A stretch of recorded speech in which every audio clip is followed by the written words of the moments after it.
ಈ ಒಂದು ಕಾರ್ಯಕ್ರಮಕ್ಕೆ ಪ್ರತ್ಯಕ್ಷವಾಗಿ ಪರೋಕ್ಷವಾಗಿ ಆಗಮಿಸಿರುವ ಆತ್ಮಬಂಧುಗಳಾದ ಎಲ್ಲ ಸಹೋದರ ಸಹೋದರಿಯರಿಗೆ ನನ್ನ ಹೃತ್ಪೂರ್ವಕವಾದ ನಮಸ್ಕಾರಗಳು. ಈ ದಿನ ಒಂದು ವಿಶೇಷವಾದ ಕಾರ್ಯಕ್ರಮ ಅಂತ ನಮ್ಮ ಥಿಯಾಸಫಲ್ ಸೊಸೈಟಿಯ ಚಿತ್ರದುರ್ಗ ಲಾಡ್ಜ್ನಲ್ಲಿ ಹಮ್ಮಿಕೊಂಡಿರುವುದು ವಿಶೇಷವಾದ ದಿನವೇ ಶುಕ್ರವಾರ. ಈಗ ವಿಚಾರ ನಮ್ಮ ನಿರ್ದೇಶಕರು ಅಧ್ಯಕ್ಷರುಗಳು ಎಲ್ಲ ವಿಚಾರ ತಿಳಿಸಿದ್ದಾರೆ.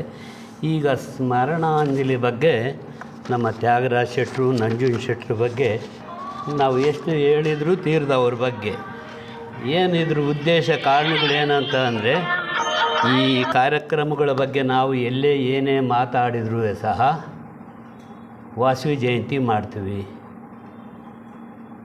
ಬೇಕಾದಷ್ಟು ಗಾಂಧಿ ಜಯಂತಿ ಮಾಡ್ತೀವಿ, ಆಚರಣೆಗಳು ಜಯಂತಿಗಳಂತ ನಾವು ಎಲ್ಲ ರೀತಿಯಲ್ಲೂ ಆಚರಣೆ ಮಾಡ್ತೀವಿ.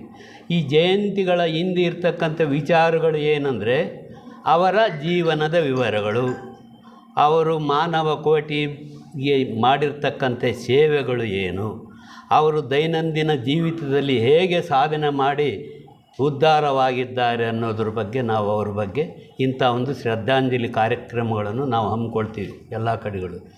ಈಗ ನಮ್ಮ ತ್ಯಾಗರಾಜ ಶೆಟ್ಟರದು, ನಂಜುಂಡ ಶೆಟ್ಟರ ಬಗ್ಗೆ ದೊಡ್ಡ ಮಟ್ಟದಲ್ಲಿ ಈಗ ಮಹಾತ್ಮ ಗಾಂಧೀಜಿ ಮೌನವಾಗಿದ್ದು, ಹಿಂದಿನವ್ರದ್ದು ಬೇಡ, ನಾವು ಬುದ್ಧರದು ಅಂಬೇಡ್ಕರ್ ಜಯಂತಿ ಇವರವೆಲ್ಲ ದೊಡ್ಡವರು ಬಿಟ್ಟುಬಿಡೋಣ. ನಮ್ಮ ಮಟ್ಟಕ್ಕೆ ನಾವು ದೈನಂದಿನ ಜೀವಿತದಲ್ಲಿ ಅಳವಡಿಸಿಕೊಳ್ಳಬೇಕಾಗಿದ್ದಾಗ ಅವರು ಹೋದ ಹೆಜ್ಜೆಯಲ್ಲಿ ನಾವು ಸ್ಮರಣೆಯನ್ನು ಮಾಡಬೇಕು, ಅವರಿಗೆ ಶ್ರದ್ಧಾಂಜಲಿಯನ್ನು ಸಲ್ಲಿಸಬೇಕಾಗಿದೆ.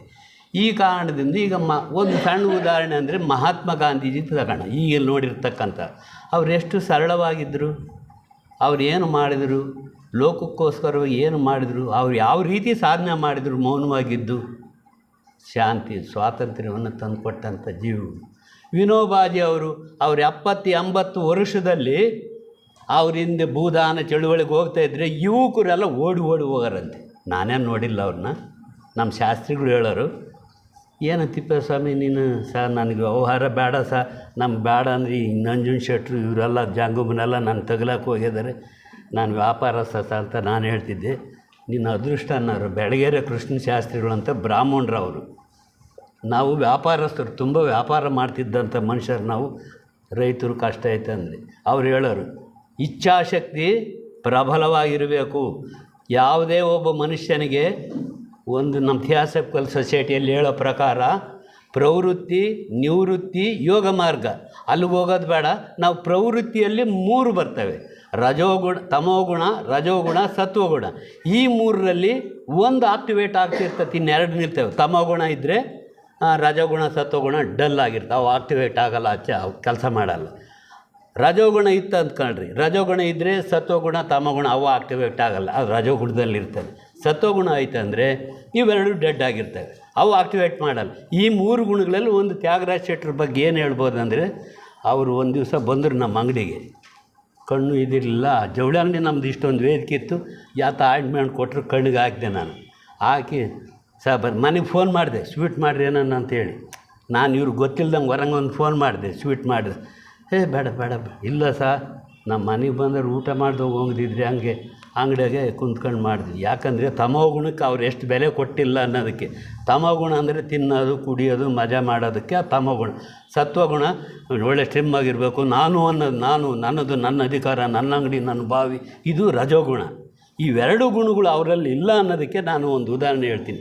ಅವ್ರದ್ದು ಆಯಿಂಟ್ಮೆಂಟು ಬಿಟ್ಟೆ, ಬೇಡವೇ ಬೇಡ ಅಂದ್ಬಿಟ್ಟು ಅಲ್ಲಿ ಮಾಡಿದ್ರೆ ನಮ್ಮ ಮನೆಗೆ ಫೋನ್ ಮಾಡ್ತಾರೆ, ಇವ್ರು ಬೇಡ ಅಂತ ಮನೆಗೆ ಹಿಂಗೆ ಸಣ್ಣದೊಂದು ಗಾದೆ ಎತ್ತು ಮಲ್ಕೊಂಡಿದ್ರು. ಅವ್ರು ತಿರ್ಗಾ ಎಳ್ನೀರು ತರಿಸ್ದೆ, ಒಂದು ತಂದರೆ ಸಾಕು 2 ತಗೊಬಂದ ಅವನು. ನಮ್ಮ ಅಂಗಡಿ ಎದುರಿಗೆ ಎಳ್ನೀರಿರೋವು, ಸೂರ 2 ಎಳ್ನೀರು ತಗೊಬಂದ ಅವನು.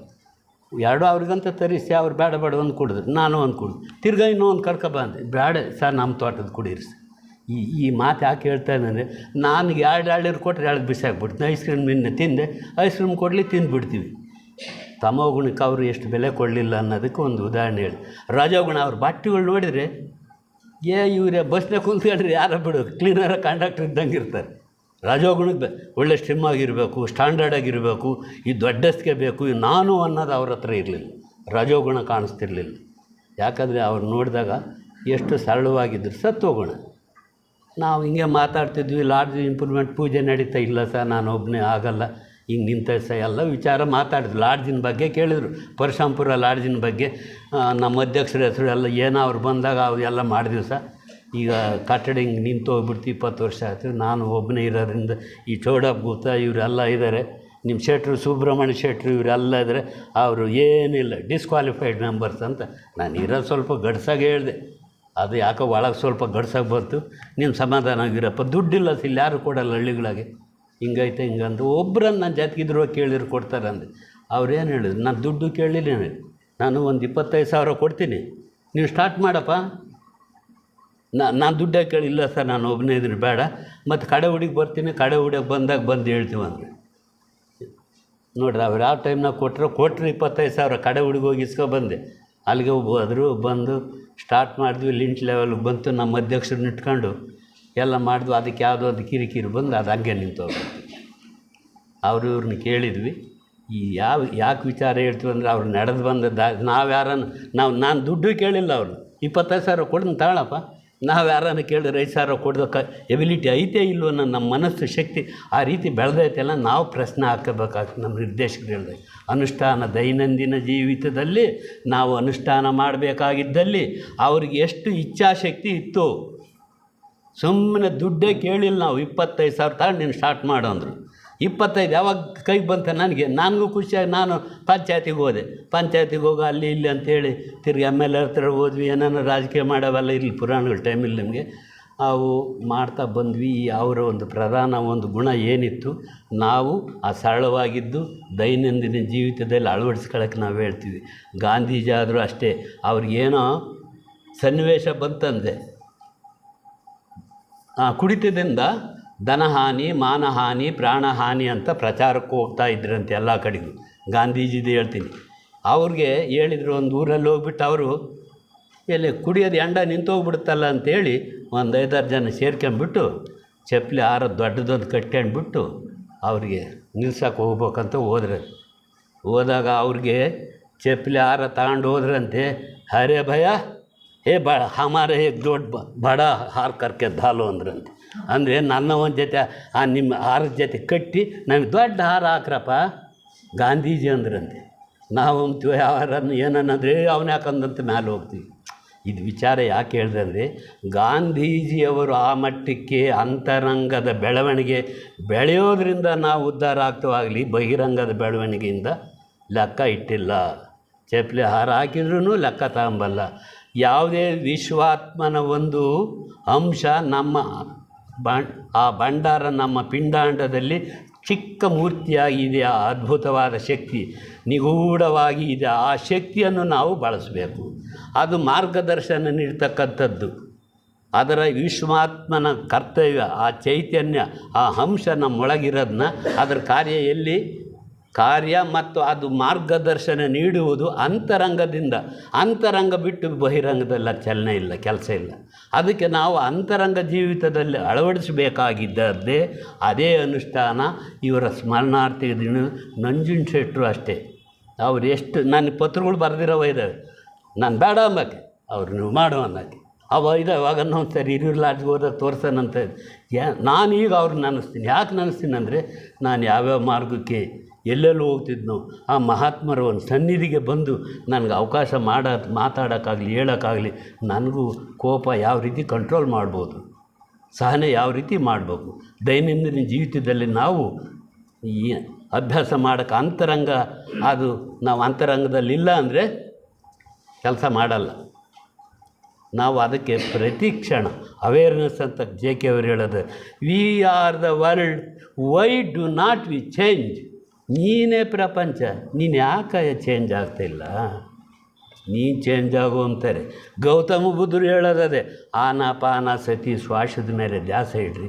ಅಂತರಂಗದಲ್ಲಿ ಇದೆ ಶಾಂತಿ, ಅಂತರಂಗದಲ್ಲಿದೆ ಪ್ರೇಮ, ಅಂತರಂಗದಲ್ಲಿದೆ ದಯೆ, ಅನುಕಂಪ. ಬಹಿರಂಗದಲ್ಲಿ ಇಲ್ಲ. ನೀವು ಅಂತರಂಗದಲ್ಲಿ ಜೀವನ ಮಾಡಿರಿ ದಿನನಿತ್ಯ, ಪ್ರತಿ ಕ್ಷಣ, ಪ್ರತಿ ಹೆಜ್ಜೆಗೂ ಒಳಗಡೆ ನೋಡ್ಕೊಳ್ರಿ, ಬಹಿರಂಗದಲ್ಲಿ ಲಾಭ ಇಲ್ಲ. ಈ ಸ್ಮರಣಾರ್ಥದ ಅಂಗವಾಗಿ ಅವರೆಲ್ಲ ಅಂಥ ದಾರಿಯಲ್ಲಿ ನಡೆದಿರೋದ್ರಿಂದ ಮಹಾತ್ಮ ಗಾಂಧಿ ಜಯಂತಿ ಇವತ್ತು ಮಾಡ್ತೀವಿ ನಾವು. ಅವರು ಮಾಡಿರೋ ಆಚರಣೆಗಳು, ಮಾಡಿರ್ತಕ್ಕಂಥ ತ್ಯಾಗ ಅವ್ರು ದೊಡ್ಡ ಮಟ್ಟಕ್ಕೆ ಮಾಡಿದರೆ. ಗೌತಮ ಬುದ್ಧರು ದೊಡ್ಡ ಮಟ್ಟಕ್ಕೆ ಮಾಡಿದ್ರೆ ನಮ್ಮ ಕೈಲಾಗುತ್ತೆ ಅದು ಮಾಡೋಕ್ಕೆ? ನಮ್ಮ ಕೈ ನಾವು ಸಣ್ಣ ಅವ್ರ ಹೆಂಡ್ತಿ ಮಕ್ಕಳನ್ನ ತ್ಯಾಗ ಮಾಡಿ 3 ಸಾರಿ ಪ್ರದಕ್ಷಿಣೆ ಮಾಡಿ ರಾಹುಲ ಪುತ್ರ ತ್ಯಾಗ ಮಾಡಿ ಬಿಟ್ಟು ಹೋಗ್ತಾರೆ. ನಾವೆಲ್ಲ ನಮ್ಮ ಹೊಲಗಳಿಗೆ ಒಂದು ತೆಂಗಿನ ಮರ 4 ತೆಂಗಿನ ಮರ ಇದ್ರೆ ಬಿಡ್ತೀವಿ ನಾವು? ಇಡೀ ರಾಜರ ಒಂದು ತಂದೆ ನನ್ನ ಮಗ ಹಿಂಗೆ ಆಗ್ತಾನಲ್ಲ ಅಂತೇಳಿ ಅದ್ಭುತವಾದ ವಿಶೇಷವಾದ ಅವ್ರಿಗೆ ವ್ಯವಸ್ಥೆ ಇರುತ್ತೆ. 3 ರೌಂಡ್ ಹೆಂಡ್ತಿನ ಮಗನ ರೌಂಡ್ ಹೊಡೆದು ಮುಗಿಯಾರಂತ ಬಾಗಿಲ್ತಾ ಹೋಗಿ ಕಂಟಕನ ಕರೆದು, ಈಗ ನನ್ನ ಗುರಿ ಮುಟ್ಟೋರು ಕರ್ಕೊಂಡು ಹೋಗ್ಬೇಕು. ತ್ಯಾಗ ನೋಡ್ರಿ ಅವ್ರದ್ದು, ಗೌತಮ ಬುದ್ಧರದ್ದು ಹೇಳ್ತಾ ಇದ್ದೀನಿ ನಾನು. ನಾವು ಈ ನಂಜುಂಡ ಶೆಟ್ಟರು, ತ್ಯಾಗರಾಜ ಶೆಟ್ಟರು ಯಾವ ಮಟ್ಟಕ್ಕೆ ಮಾಡಿದ್ರು ನಾವು ಆ ಮಟ್ಟಕ್ಕೆ ಮಾಡ್ಬೋದು. ನಾನು ಹೇಳಿದ 25,000 ತಕ್ಕಂತ ಕೊಟ್ಟರು, ನಮ್ಗೆ 5,000 ಸಂತೋಷದಿಂದ ಕೊಡೋಣ. ಇದು ಆ ದೊಡ್ಡರ ಉದಾಹರಣೆ ಹೇಳಿದ್ರೆ ಚೆನ್ನಾಗಿರುತ್ತಂತ ನಾನು ಜ್ಞಾಪಿಸ್ತಾ ಇದ್ದೀನಿ. ನಾವು ಮುಗ್ದಂಗೆ ರಾಜ ಸಿದ್ಧಾರ್ಥ ಬಿಟ್ಟೋದಂಗೆ ಬಿಡೋಕ್ಕಾಗ್ತೈತೆ? ಕ್ವಶನ್ ಮಾರ್ಕ್ ಹಾಕಬೇಕು. ನಾವು ಬಿಡಲ್ಲ. ಯಾಕೆ ಬಿಡಲ್ಲ? ನಮ್ಮಲ್ಲಿ ಅಂತಹ ಅದ್ಭುತವಾದ ಶಾಸ್ತ್ರದ ನಿಗೂಢವಾಗಿ ತಲೆಮಾರುಗಳಿಂದ ಬಂದಿರತಕ್ಕಂಥ ಅಣುಗಳು ಈ ಶರೀರದಲ್ಲಿವೆ. ಅವನು ಪರಿವರ್ತನೆ ಮಾಡೋಕ್ಕೆ ನಮ್ಮ ಕೈಲಿ ಆಗ್ತಾಯಿಲ್ಲ. ಅದೇ ಬಂದಿರೋದು ನಮಗೆ. ನಾವು ಕ್ಷಣಕ್ಕೂ ಬದಲಾವಣೆ, ಈ ಕ್ಷಣದಿಂದಲೇ ಬದಲಾವಣೆ ಆದರೆ ನಾವು ವಿಶೇಷವಾದ ಶಕ್ತಿಗಳಾಗಿ ನಿಗೂಢವಾಗಿರ್ತಕ್ಕಂಥ ಒಳಗಿರ್ತಕ್ಕಂಥ ಶಕ್ತಿ ಬಳಕೆ ಆಗುತ್ತವೆ. ನಮ್ಮ ಮುಖಾಂತರ ಮಾನವ ಕೋಟಿ ಕಲ್ಯಾಣಕ್ಕೆ ಅದು ಹೋಗಿಬಿಡ್ತದೆ. ನಾನು ನನ್ನದು ಅನ್ನೋದು ಸೊನ್ನೆ ಆದರೆ ಅವರು ನಮಗೆ ಸಣ್ಣ ಮಾಡಿ ಉದ್ಧಾರ ಮಾಡ್ತಾರೆ. ಇಲ್ಲಿ ನಮ್ಮದು ಬೇರೆ ರಜೋಗುಣ ತಮಗುಣದಲ್ಲಿದ್ದರೆ ನಾವು ಉದ್ಧಾರ ಆಗೋಕ್ಕೆ ಚಾನ್ಸ್ ಇಲ್ಲ. ಇದೇ ಒಂದು ಸ್ಮರಣಾರ್ಥವಾಗಿರ್ತಕ್ಕಂಥ ದಿನಗಳಲ್ಲಿ ವಾಸವಿ ಜಯಂತಿ ಆಗಲಿ, ಅಂಬೇಡ್ಕರ್ ಜಯಂತಿ ಆಗಲಿ, ಮಾರ್ಕಂಡೇಯ ಜಯಂತಿ ಆಗಲಿ, ದೇವ್ರ ದಾಸಿಮಯ್ಯನ ಜಯಂತಿಗಳಾಗಲಿ, ಯಾವೇ ಆಚರಣೆಗಳು ಮಾಡಿದ್ರು ಅವರು ತ್ಯಾಗ ಮಾಡಿರೋನ ಅವ್ರು ದೊಡ್ಡ ಮಟ್ಟಕ್ಕೆ ಮಾಡಿದರೆ ನಾವು ಸಣ್ಣ ಮಟ್ಟಕ್ಕೆ ಮಾಡೋಕ್ಕೆ ನಾವು ಅನುಷ್ಠಾನ ಮಾಡಬೇಕಾಗಿದೆ ಅಷ್ಟೇ. ಮೊನ್ನೆ ಹಿರಿಯೂರು ಭಾನುವಾರ ಹೋಗೋಣ, ಯಾಕೋ ಭಾಳ ದಿವಸ ಆಯ್ತು ಅಂತ ರೆಡಿ ಆದ, ಸುಮ್ಮನೆ ಹಿಂಗೆ ಹೋಗಿ ಎಲ್ಲರನ್ನ ದರ್ಶನ ಮಾಡ್ಕೊಂಬರೋಣ. ನೋಡ್ರಿ ಅಲ್ಲಿ ತಮಗುಣ ಬಂದ್ಬಿಡ್ತೆ, ಬೋಸ್ತಪ್ಪ ಸುಮ್ಮನೆ ಯಾಕೆ ಹೋಗ್ತೀವಿ, ಸುಮ್ಮನೆ ಇರೋದು. ಇದು ಯಾಕೆ ಉದಾಹರಣೆ ಹೇಳ್ತೀವಿ ಅಂದರೆ ನಮಗೆ ಮಾಯೆ ಅಂತಕ್ಕಂಥವು ಬಂದೇ ಬರ್ತವೆ. ತ್ಯಾಗರಾಜ ಶೆಟ್ಟರು ಅವ್ರು ಚೆನ್ನಾಗಿಲ್ಲ ಆರೋಗ್ಯ ಅಂದರು ಬಸ್ನಾಗ ಒಂದು ಬ್ಯಾಗ್ ಹಾಕ್ಕೊಂಡು ಬಂದುಬಿಡೋರು. ನಂಜುಂಡ ಶೆಟ್ಟರು ಚೀಲ ಹಿಡ್ಕೊಂಡ್ರೆ ಬೇಡ ಕಿತ್ಕೊಂಬರು ಕೈಯವರು. ನೋಡ್ರಿ ಅವರಿಗೆ ನಾನು ಚೀಲ ಹಿಡಿದು ನಾವು ಅಭಿಮಾನ ಕಿತ್ಕೊಂಬಕ್ಕೆ ಹೋದ್ರೆ ಬೇಡ ನಮಗೆ ಚೀಲ ಹಿಡ್ಕೊಂಡ್ರೆ ಸಾಕು ಬಸ್ನಾಗ ಹಾಕ್ಕೊಡ್ಲಿ ಹೇಳಂತೀವಿ ನಾವು. ಅಲ್ಲ, ಒಂದು ವಿಚಾರಗಳು ನಾವು ದೈನಂದಿನ ಜೀವಿತದಲ್ಲಿ ನಾವು ಅಳವಡಿಸ್ಬೇಕಾಗಿದ್ರೆ ಈ ಆಚರಣೆಗಳು ಸ್ಮರಣೆ ಮಾಡವು. ಗಾಂಧಿ ಜಯಂತಿ ಇವೆಲ್ಲ ಯಾಕೆ ಹೇಳಿದ್ವು ಅಂದರೆ ವಿನೋಬಾಜಿ ಅವ್ರದ್ದು ಹೇಳಿದ್ವಲ್ಲ, ಎಲ್ಲಿಂದ ಅವ್ರಿಗೆ ಶಕ್ತಿ ಅಷ್ಟು ಸ್ಪೀಡಾಗಿ ಹೋಗೋಕ್ಕೆ? ಇಚ್ಛಾಶಕ್ತಿ ನಮ್ಮೊಳಗೆ ಪ್ರಬಲವಾಗಿರಬೇಕು. ಅದು ಶಿವಚೈತನ್ಯದ ಒಂದು ಅಂಶ. ಅದಕ್ಕೆ ಯಾವುದು ತಡೆಯೋದಿಲ್ಲ. ಸರಿಯಾಗಿ ನಾವು ನಿಗೂಢವಾಗಿ ಅಂತರಾಳದಲ್ಲಿರ್ತಕ್ಕಂಥ ಶಕ್ತಿಯನ್ನು ಬಳಕೆ ಮಾಡೋಕ್ಕೆ ಹೋದರೆ ಅದ್ರ ಮುಂದೆ ಯಾವುದೂ ನಿಲ್ಲೋದಿಲ್ಲ. ಅಷ್ಟು ನಾವು ಸಣ್ಣದಾಗಿ ಈ ವಿಚಾರಕ್ಕೆ ಸ್ಮರಣಾರ್ಥವಾಗಿ ಹೇಳಿ ನೀವು ಅವಕಾಶ ಕೊಟ್ಟಿದ್ದಕ್ಕೆ ತ್ಯಾಗರಾಜ ಶೆಟ್ಟರಿಗೂ ಅವರು ಅನ್ಸೀನ್ ಫೋರ್ಸಸ್ ಅಂತ ಈಗ ಬಂದಿರ್ತಾರೆ. ಅವರು ನನಗೆ ದಿವ್ಯ ದೃಷ್ಟಿ ಇಲ್ಲ, ಬಂದಿರ್ತಾರೆ. ಅವ್ರಿಗೆ ನಮ್ಮೆಲ್ಲರ ಪರವಾಗಿ ನಂಜುಂಡ ಶೆಟ್ಟರಿಗೂ ಮತ್ತು ತ್ಯಾಗರಾಜ ಶೆಟ್ಟರಿಗೂ ಹೃದಯಪೂರ್ವಕವಾಗಿ ನಮಸ್ಕಾರವನ್ನು ಸಲ್ಲಿಸ್ತಾ, ಸೂಕ್ಷ್ಮ ಲೋಕದಲ್ಲಿ ಇರ್ತಕ್ಕಂಥ ಅವರಿಗೆ ಶಾಂತಿ ಸಾಮರಸ್ಯದ ಕೇಂದ್ರ ಸ್ಥಾನವಿರಲು ಆ ಮಹಾತ್ಮರ ಅನುಗ್ರಹ ಶಕ್ತಿ ಅವರಿಗೆ ಅರಿಯಲಿ, ನಮ್ಮೆಲ್ಲರಿಗೂ ಅವರ ಆಶೀರ್ವಾದ ಶಕ್ತಿಗಳು ವರ್ಷಿಸಲಿ ಅಂತ ಹೇಳ್ತಾ ನಿಮ್ಮೆಲ್ಲರಿಗೂ ನನ್ನ ನಮಸ್ಕಾರಗಳನ್ನು ಸಲ್ಲಿಸಿ ನಾನು ಮುಗಿಸ್ತೇನೆ. ನಮ್ಮ ತ್ಯಾಗರಾಜ ಶೆಟ್ಟಿ ಮತ್ತು ನಂಜುಂಡ ಶೆಟ್ಟಿ ಅವರ ಬಗ್ಗೆ ಒಂದು 2 ನಿಮಿಷ ಮಾತಾಡಬೇಕು ಈ ಸಂದರ್ಭದಲ್ಲಿ ಅನ್ನೋ ಭಾವನೆ ನನಗೆ ಬಂತು. ಈಗ ಹುಳಿಯಾರ್ ಲಾಡ್ಜು ಸ್ಥಾಪನೆಯಾಗಿ ಬಹಳ ವರ್ಷಗಳಾಗಿತ್ತು. ಹಿರಿಯೂರು ಲಾಡ್ಜ್ ಸ್ಥಾಪನೆ ಆಗಲಿಕ್ಕೆ ಮುಖ್ಯ ಕಾರಣಕರ್ತರು ಅಂತಂದರೆ ನಂಜುಂಡ ಶೆಟ್ಟರು. ಅವರು ಹಿರಿಯೂರಿಗೆ ಬಂದು ನಮ್ಮ ರತ್ನ ಶೆಟ್ಟರು, ರಂಗಯ್ಯ ಡಾಕ್ಟ್ರು ಅವರುಗಳೆಲ್ಲರೂ ಸೇರಿಸಿಬಿಟ್ಟು ಭೀಮಣ್ಣವರು ಅಂತ ಬಹಳಷ್ಟು ಜನ ಹಿಂದಿನ ಯಾರು ನಮ್ಮ ತ್ಯಾರಮಲ್ಲಪ್ಪನವರು, ವೀರಭದ್ರಪ್ಪನವರು ಅನ್ನೋ ಒಂದು ಹಿಂದಿನ ಒಂದು ಯುಗದ ಹಿಂದಿನ ಕಾಲದಿಂದ ಇದ್ದಂತಹ ದೊಡ್ಡ ಮನುಷ್ಯರು ಸೇರಿಸಿಬಿಟ್ಟು ಒಂದು ಸ್ಥಾಪನೆ ಮಾಡಿದರು. ನಿಜಕ್ಕೂ ತ್ಯಾಗರಾಜ ಶೆಟ್ಟಿಯವರ ಬಗ್ಗೆ ಎಷ್ಟು ಸರಳತೆ ಇತ್ತು ಅಂದ್ಬಿಟ್ಟು ಹೇಳಿದರೆ ನಮ್ಮ ಪರಶುರಾಮ ತಿಪ್ಪೇಸ್ವಾಮಿಯವರು ಭಾಳ ಚೆನ್ನಾಗಿ ಹೇಳಿದರು. ತ್ಯಾಗರಾಜ ಶೆಟ್ಟಿಯವರು ನಮ್ಮ ಹಿರಿಯೂರಿಗೆ ಬಂದಿದ್ದರು. ಸೂರ್ಯ ನಮಸ್ಕಾರ ಅಂತಂದ್ಬಿಟ್ಟು ಮಾಡಿ ಮೇಲೆ ಸೀತಮ್ಮರೇ ಸೂರ್ಯ ನಮಸ್ಕಾರ ಅಲ್ಲ ನಮ್ಮದು ಸೂರ್ಯ ನಮಸ್ಕಾರ ಅಂತ ಅಂದ್ಬಿಟ್ಟು ಮಾಡಿ ಮೇಲೆ ನಮ್ಮನ್ನೆಲ್ಲ ಕರ್ಕೊಂಡೋಗಿ ಚಪ್ಪಾಳೆ ಬಡಿಸ್ಬಿಟ್ಟು ಅವ್ರು ಸೂರ್ಯ ನಮಸ್ಕಾರ ಮಾಡಿಸ್ತಾಯಿದ್ರು. ಸುಮಾರು ಅರ್ಧ ಗಂಟೆಗಳ ಕಾಲ ಅಥವಾ ಮುಕ್ಕಾಲು ಗಂಟೆಗಳ ಕಾಲ ಸೂರ್ಯ ನಮಸ್ಕಾರ ಮಾಡ್ತಿದ್ರು. ಆ ಸಂದರ್ಭದಲ್ಲಿ ನಮ್ಮ ಮನೆಯಲ್ಲಿ ಉಳ್ಕೊಳ್ಳೋ ಅಂಥ ಒಂದು ಪ್ರಸಂಗ ಬಂದಿತ್ತು ಅವ್ರಿಗೆ. ನಮ್ಮ ಮನೆಯಲ್ಲಿ ಇದ್ದರೂ ಕೂಡ ಅವರು ನಮ್ಮ ಮನೆಯ ಬಾಂಧವ್ಯರೇ ಏನೋ ಅನ್ನೋ ಭಾವನೆಗೆ ವ್ಯಕ್ತಪಡಿಸಿ ನಮ್ಮ ಸಂಸಾರದಲ್ಲಿಯೇ ಅವರು ಸೇರಿಕೊಂಡಿದ್ದಾರೆ ಅನ್ನೋ ಭಾವನೆಯಿಂದ ಅವ್ರು ನಡ್ಕೊತಾ ಇದ್ದರು. ಅಂತಹ ಒಬ್ಬ ವ್ಯಕ್ತಿ. ಅದಲ್ಲದೆ ಅವ್ರ ಫ್ಯಾಮಿಲಿನೇ ಥಿಯಾಸಫಿಗೆ ಅರ್ಪಿತವಾಗಿತ್ತು. ಅವರು ವಿಮಲಮ್ಮ ಅಂತ ಹೇಳ್ಬಿಟ್ಟು ದಾವಣಗೆರೆಯಲ್ಲಿದ್ದರು. ಅವ್ರ ಅಕ್ಕನ ತಂಗಿನೋ ಇರಬೇಕು, ನಂಜು ಶೆಟ್ರು ಅವ್ರ ಅಕ್ಕ ಅವರ ವಿಮಲಮ್ಮನವರು. ಆಮೇಲೆ ನಮ್ಮ ಇವರು ಜ್ಯೋತಿ ಮೇಡಮು ಈಗ ಡಾಕ್ಟ್ರು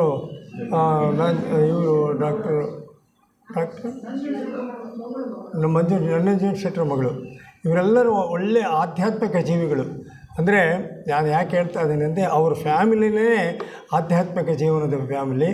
ಅದರಲ್ಲಿ ನಂಜುಂಡ ಶೆಟ್ಟರು ಮತ್ತು ತ್ಯಾಗರಾಜ ಶೆಟ್ಟಿ ಅವರಂತೂ ಮೇರು ಪರ್ವತ ಇದ್ದಂಗೆ ಅಂತ ಭಾವಿಸ್ತಾ ನಾನು ಅವಕಾಶ ಕೊಟ್ಟಿದ್ದಕ್ಕೆ 2 ನಿಮಿಷಗಳ ಮಾತಾಡೋಕ್ಕೆ ಅವಕಾಶ ಕೊಟ್ಟಿದ್ದಕ್ಕೆ ಧನ್ಯವಾದಗಳು. ಇವತ್ತಿನ ಈ ಗೋಷ್ಠಿಯ ನಿರ್ದೇಶಕರಾಗಿ ಆಗಮಿಸಿರ್ತಕ್ಕಂಥ ಬಸವರಾಜ್ ಸಾಹೇಬರಿಗೂ ಮತ್ತು ಇನ್ನು ಉಪನ್ಯಾಸಕರಾಗಿ ಆಗಮಿಸಿರ್ತಕ್ಕಂಥ ಬಸವರಾಜ ರೆಡ್ಡಿ ಸರ್ ಅವರಿಗೂ ಮತ್ತು ಪ್ರೇಮಲೀಲಾ ಮೇಡಮ್ ಅವ್ರಿಗೂ ಮತ್ತು ಇನ್ನು ನಾಗರಾಜ ಸಾಹೇಬರು ಬರ್ತಾರೆ, ನಾಗರಾಜಪ್ಪನವರಿಗೂ ಮತ್ತು ಇಲ್ಲಿ ಬಂದಿರತಕ್ಕಂಥ ಎಲ್ಲ ಸೋದರ ಸೋದರಿಯರು ಕೂಡ ನನ್ನ ಭಕ್ತಿಪೂರ್ವಕವಾದ ನಮಸ್ಕಾರಗಳು. ಈ ದಿವಸ ಇಲ್ಲಿ ಈ ಒಂದು 121ನೇ ಏನು ಚಾರ್ಟರ್ ಡೇ ಆಚರಣೆ ಮತ್ತು ತ್ಯಾಗರಾಜ ಶೆಟ್ಟರ ಸ್ಮರಣೋತ್ಸವ ಅಂತ ಈ ಒಂದು ಕಾರ್ಯಕ್ರಮ ಹಮ್ಮಿಕೊಂಡಿದ್ದಾರೆ. ಈ ಕಾರ್ಯಕ್ರಮದಲ್ಲಿ ತ್ಯಾಗರಾಜ ಶೆಟ್ಟರ ಬಗ್ಗೆ ಒಂದೆರಡು ನುಡಿ ನಮನಗಳನ್ನು ನಾನು ಮಾತಾಡ್ತೀನಿ. ತ್ಯಾಗರಾಜ ಶೆಟ್ಟರು ಅವರು ನಿಜವಾಗಲೂ ಕೂಡ ಇವತ್ತು ನಮ್ಮ ಜೊತೆ ಇಲ್ಲ, ದೇಹದಲ್ಲಿ ಇಲ್ಲ, ಆದರೆ ಇಲ್ಲಿ ಅವರು ಸೂಕ್ಷ್ಮ ಶರೀರದಲ್ಲಿ ಬಂದಿದ್ದಾರೆ. ಅವರು ನಮಗೆಲ್ಲ ಕೂಡ ಮಾರ್ಗದರ್ಶಿಗಳಾಗಿದ್ದರು. ನಮ್ಮೂರಿಗೆ ಅನೇಕ ಸಾರಿ ಬರೋರವರು. ನಮ್ಮ ಮನೆಯಲ್ಲಿ ಅವ್ರು ಬಂದರು, ಈ ನಮ್ಮನ್ನೇನು ಕೇಳ್ತಿರಲಿಲ್ಲ. ಒಂದು ಬೆಂಚ್ ಇತ್ತು ಅಷ್ಟೇ, ಆ ಬೆಂಚ್ ಮೇಲೆ ಅವರು ಸಾಮಾನುಗಳು ಇಟ್ಕೊಂಡು ಎಷ್ಟು ಸರಳ ಜೀವಿ ಅಂದರೆ ಅವ್ರದ್ದೇ ಜಮ್ಖಾನ ಹಾಸ್ಕೊಳ್ಳೋರು, ಅವ್ರದ್ದೇ ಒಂದು ಶಾಲ್ ಹೊದ್ಕೊಳ್ಳೋರು ಅಷ್ಟೇ. ಎಷ್ಟು ಒಂದು 3-4 ಅಡಿ ಇದ್ದುಬಿಟ್ರೆ ಸಾಕು ಜಾಗ ಅವ್ರಿಗೆ. ಬಾಗಿಲು ಪಕ್ಕದಾಗೆ ಮಲಗೋರು, ಒಳಗೆ ಬರೀ ಸ್ವಾಮಿ ರೂಮ್ನಾಗ ಮಂಚದ ಮೇಲೆ ಮಲಗ್ರಿ. ಎಂದೂ ಅವ್ರು ಮಂಚದ ಮೇಲೆ ಮಲಗಿದಾರಲ್ಲ, ನೆಲದ ಮೇಲೆ ಮಲಗ್ತಿದ್ದವರು. ಎಂದೂ ಕೂಡ ಬಟ್ಟೆ ಸರಳ ಉಡುಪುಗಳು. ಅವ್ರಿಗೆ ದೇಹಾಭಿಮಾನನೇ ಇಲ್ಲ ಅನ್ನೋದಕ್ಕೆ ಒಂದು ಸಾರಿ ನಾವೆಲ್ಲ ಕೂಡ ಈ ಮಧ್ಯಪ್ರದೇಶದ ಉಜ್ಜಯಿನಿ ಹೋಗ್ತಿದ್ವಿ. ಪೂನಾದಾಗ ಇಳಿದ್ವಿ. ಪೂನಾದಾಗ ರಾತ್ರಿಗೆ ಅಲ್ಲಿ ಟ್ರೈನ್ನಾಗ ಹೋದ್ವಿ. ಅಲ್ಲಿ ಬೆಳಗಿನ ಜಾವ ಅಲ್ಲಿಂದ ಪೂನಾದಿಂದ ಉಜ್ಜಯಿನಿಗೆ ಹೋಗ್ಬೇಕಾಗಿತ್ತು. ಪೂನಾದಾಗ ಇಳಿದು ಅವ್ರೇನು ಮಾಡಿಬಿಟ್ರು, ನಾವೆಲ್ಲ ಜಾಗ ಹುಡುಕ್ತಿದ್ವಿ. ಅವರೇನಿಲ್ಲ, ಒಂದು ಜನ ಓಡಾಡ್ತಿದ್ರಿ, ಅಲ್ಲೇ ಒಂದು ಜಮ್ಖಾನ, ಸಣ್ಣ ಜಮ್ಖಾನ ಹಾಸ್ಕೊಂಡು ಅಲ್ಲೇ ಮಲಗಿಬಿಟ್ರು ಅವರು. ನಾವು ಎಲ್ಲಿ ಚೆನ್ನಾಗೈತಪ್ಪ, ಎಲ್ಲಿ ಕ್ಲೀನಾಗೈತೆ ಅಂತ ನಾವು ಹುಡುಕ್ತಿದ್ರೆ ಅವ್ರು ಅಲ್ಲೇ ಮಲಿಕೊಂಡು ನಿದ್ದೆ ಹೊಡಿತಿದ್ದಾರೆ. ನಾವಿನ್ನ ಜಾಗ ಹುಡುಕೋದ್ರಾಗೆ ಇದ್ವಿ.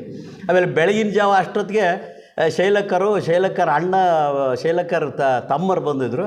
ಅವರು ಒಂದು ಫೋಟೋ ತಗೊಂಬನ ಅಂತ ತೆಗಿಯೋಣ ಅಂತ ಕರೆದ್ರು ತ್ಯಾಗರಾಜ ಶೆಟ್ಟರಿಗೆ. ಅವ್ರು ಬಂದು ಫೋಟೋ ತಗೊಳಪ್ಪ ಅಂದರು. ಒಂದು ಚಡ್ಡಿ ಹಾಕ್ಕೊಂಡ್ರು, ಒಂದು ಚಡ್ಡಿ ಅಷ್ಟೇ, ಲುಂಗಿನೂ ಇಲ್ಲ, ಚಡ್ಡಿ, ಒಂದು ಅಂಗಿ. ಆ ಅಂಗಿನ ಇದು ಏನೋ ಶರ್ಟು ಅಲ್ಲ, ಫುಲ್ ಶರ್ಟ್ ಅಲ್ಲ, ಒಂದು ಸ್ಲಾಗ್ ಅಂತದು, ಸ್ಲಾಗ್ ಹಾಕ್ಕೊಂಡವ್ರೆ. ಆ ಮೊದಲು ಗುಂಡಿ ತಪ್ಪು ಹಾಕ್ಕೊಂಡು ಹಿಂದೆ ಮುಂದೆ ಆಗೈತೆ. ಆದರೂ ಬಂದು ಹಿಂಗೆ ನಿಂತ್ಕೊಂಡ್ರಿ, ತೆಗಿಯಪ್ಪ ಫೋಟೋ ಅಂತ. ಅವರೆಲ್ಲ ಶರ್ಟ್ ಸರಿಯಾಗಿ ಹಾಕ್ಕೊಂಡ್ರಿ ಸ್ವಾಮಿ, ಮಕನನ್ನು ತೊಳ್ಕೊಂಬರ್ರಿ. ಇದು ಸುಮ್ಮನೆ ನಿಂತವ್ರು ಅವರು. ಅಂದರೆ ಅವ್ರಿಗೆ ದೇಹಾಭಿಮಾನನೇ ಇರಲಿಲ್ಲ. ಅವರೆಲ್ಲ ಕೂಡ ಅವರು ಆಮೇಲೆ ಹೆಚ್ಚಿನದಾಗಿ ಇಂಥ ಗೋಷ್ಠಿಗಳಿಗಿಲ್ಲ ಅವರೆಲ್ಲ ಸಾಧನಾ ಶಿಬಿರ ಏರ್ಪಡಿಸೋರು. ಯಾಕೆ ಅಂದರೆ ಅವರು ಸಾಧನಾ ಶಿಬಿರದಲ್ಲಿ ಎಲ್ಲರೂ ಆರೋಗ್ಯವಂತರಾಗಿರಬೇಕು, ಎಲ್ಲರೂ ಕೂಡ ಸಾಧನೆ ಮಾಡಿ ಈ ಥಿಯೋಸಫಿಯನ್ನು ಹೆಚ್ಚಿನದಾಗಿ ಪ್ರಚಾರ ಮಾಡಬೇಕು ಅನ್ನೋದು ಅವರಿಗೆ ಬಹಳ ಮನಸ್ಸಿನಲ್ಲಿತ್ತು. ಅವರು ಯಾವತ್ತೂ ಕೂಡ ಎಂದು ಅವರು ಸ್ವಂತಕ್ಕೆ ಏನೂ ಉಪಯೋಗಿಸಲಿಲ್ಲ. ಅವರ ಸಂಬಳ ಇನ್ನೂ ಬರ್ತಿತ್ತು. ವಾಲಂಟ್ರಿ ತಗೊಂಬಿಟ್ರು, ನನಗೆ ದುಡ್ಡು ಬೇಡ ಅಂತ. ವಾಲಂಟ್ರಿ ತಗೊಂಡು ನಾವೆಲ್ಲ ಮನೆ ಕಟ್ಟಿದ್ವಿ ಮೊನ್ನೆ. ಅವರು ಮನೆ ಇರೋದನ್ನು ಮಾರಿದರು, ಆಸ್ತಿ ಮಾರಿದರು. ನಾವೆಲ್ಲ ಆಸ್ತಿಗೆ ಹೊಡೆದಾಡ್ತಾಯಿದ್ವಿ. ಆಸ್ತಿ ಮಾಡಬೇಕು ಮಕ್ಕಳಿಗೆ, ಅವ್ರು ಯಾವ ಆಸ್ತಿನೂ ಇಲ್ಲ. ಅವ್ರು ಸತ್ತಾಗ ಅವ್ರ ಅಕೌಂಟ್ನಲ್ಲಿ ಆಯ್ತಾ ಜಮೀನು ಇರಬೇಕೇನೋ. ಆ ಮನೆ ಮಾತ್ರ ಮಾರಿದರು. ಬೆಂಗಳೂರಾಗೆ ಇದ್ದಿದ್ದು ಮನೆ ಮಾರಿಬಿಟ್ಟು ಅವರು ಎಲ್ಲ ಕೂಡ ಸತ್ತಾಗ ಅವ್ರ ಅಕೌಂಟ್ನಲ್ಲಿ ದುಡ್ಡೇ ಇರಲಿಲ್ಲ, ಎಲ್ಲ ಕೂಡ ದಾನ ಮಾಡಿದರು. ಅದು ನಾವೆಲ್ಲ ದಾನ ಮಾಡಬೇಕಂದ್ರೆ ಹೆಂಗೆ ಮಾಡ್ತೀವಿ? ನಮಗೆ ಪರಿಚಯ ಇರೋ ಸ್ನೇಹಿತರಿಗೋ ಸಂಬಂಧಿಕರು ಅದು ಏನು ಬಂಡಾಟಕ್ಕೆ ಅವ್ರು ಬಂದು ಕೇಳಿ ಏನೋ ಭಂಗಪಟ್ಟರೆ ಕೊಡ್ತೀವಿ. ಅವ್ರು ಹಂಗಲ್ಲ. ಅವರು ಹೊಸದಾಗಿ ಪರಿಚಯ ಇಲ್ದರಿಗೆ ಕೂಡ ಹೋಗಿ ಹುಡುಕ್ಕೊಂಡು ಯಾರು ಕಷ್ಟದಾಗದಾರಂತ ನೋಡಿಬಿಟ್ಟು ಅವರಿಗೆ ಎಷ್ಟೋ ಜನಗಳಿಗೆ ಸಹಾಯ ಮಾಡಿದರೆ ಇವತ್ತು ಅವರಿಂದ ಸಹಾಯ ಪಡೆದಂಥರು ಇಂಜಿನಿಯರ್ ಆಗಿದ್ದಾರೆ, ಡಾಕ್ಟ್ರ್ ಆಗಿದ್ದಾರೆ, ಆ ಕುಟುಂಬ ಸಲಹಿಸ್ತಾ ಇದ್ದಾರೆ. ಅಂಥ ಒಂದು ತ್ಯಾಗಜೀವಿ ಅವರು ತ್ಯಾಗರಾಜ ಶೆಟ್ಟರು.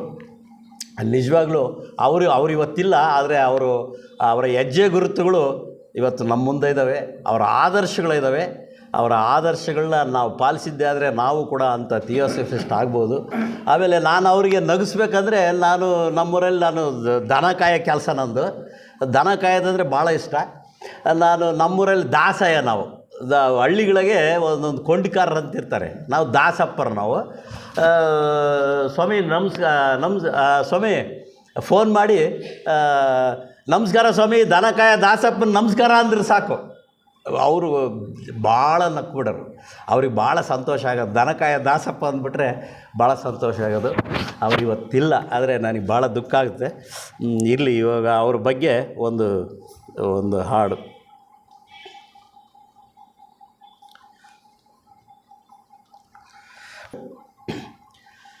ಇದು ಸೋದರ ಗಂಗಪ್ಪನವರು ರಚನೆ ಮಾಡಿದರು, ಅದಕ್ಕೆ ನಾನು ಸ್ವಲ್ಪ ಸೇರಿಸಿ ಇದು ಮಾಡಿದ್ದೆ. ಥಿಯಾಸಫಿ ಎಂಬ ಬ್ರಹ್ಮವಿದ್ಯಾ ಬೀಜವನ್ನು ಲೋಕಕ್ಕೆ ಕೊಟ್ಟವರು ಮರುದೇವಾಪಿ. ಅವರ ನಾಮವ ನೆನವನಾಗುವ ದಿವ್ಯ ಸ್ವರೂಪಿ. ಥಿಯಾಸಫಿ ಎಂಬ ಬ್ರಹ್ಮವಿದ್ಯಾ ಬೀಜವನ್ನು ಲೋಕಕ್ಕೆ ಕೊಟ್ಟವರು ಮರುದೇವಾಪಿ. ಅವರ ನಾಮವ ನೆನವನಾಗುವ ದಿವ್ಯ ಸ್ವರೂಪಿ. ಕೊಟ್ಟಂಥ ಬೀಜವನ್ನು ಜನರ ಮನದಿ ನೆಟ್ಟವರು ಬ್ಲಾವಟ್ಸ್ಕಿ ಆಲ್ಕಾಟಣ್ಣ. ಅವರನ್ನು ಸ್ಮರಿಸುವ ದೇವ ಮಾನವನಾಗುವ ನಣ್ಣ. ನೆಟ್ಟಂಥ ಬೀಜ ಅದುವೇ ಮೊಳೆತು ಬೆಳೆಯಲು ಶ್ರಮಿಸಿದವರು ಅನಿ ಬೆಸೆಂಟ್ ಲೆಡ್ ಬೀಟರರು. ಅವರ ನೆನೆವರು ಧನ್ಯ ಮಾನ್ಯರು ಲೋಕ ಸೇವಕರು. ಬೆಳೆದ ಸೋದರ ಭಾವದ ಸಹಕಾರ ಸ್ವರ್ಗವ ಇಳಿಸಿದವರು ಜಿನರಾಜದಾಸ ಶ್ರೀರಾಮ. ಅವರ ನೆನೆವರ ದೋಷ ದುರಿತಗಳೆಲ್ಲ ನಿರ್ನಾಮ. ಆಂಗ್ಲ ಭಾಷೆಯ ಥಿಯಾಸಫಿಯ ಕಬ್ಬಿಣದ ಕಡಲೆಯನ್ನು ಕನ್ನಡಿಸಿದವರು ರಾಚಪ್ಪ. ಕನ್ನಡಿಸದಿದ್ದರೆ ಕಡಲೆ ತಿನ್ನುವರಾರಿದ್ದರಪ್ಪ. ಇಂತಹ ಉರಿ ಕಡಲೆಯನ್ನು ಉತ್ತರ ಕರ್ನಾಟಕದಲ್ಲಿ ಬಿತ್ತಿದವರು ಯೋಗಿ ತ್ಯಾಗರಾಜಣ್ಣ.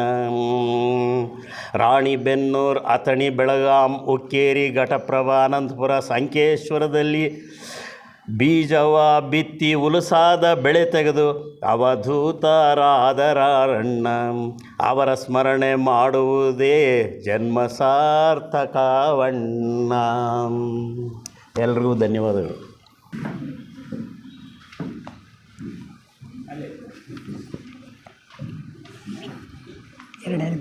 ನೀವು ಒಂದೆರಡು ಮಾತಾಡ್ರಿ.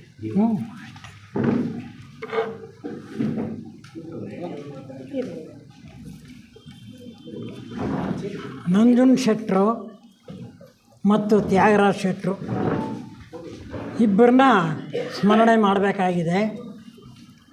ನನ್ನ ವೈಯಕ್ತಿಕವಾಗಿ ನಾನು ಥಿಯಾಸಫಿಗೆ ಹೇಗೋ ಬಂದೆ. ಗುರುಗಳು ಮತ್ತು ಯೋಗ ಪಥವು ಪುಸ್ತಕ ಇಟ್ಕೊಂಡೆ, ಅದನ್ನೇನು ಓದೋದಕ್ಕಾಗಲಿಲ್ಲ.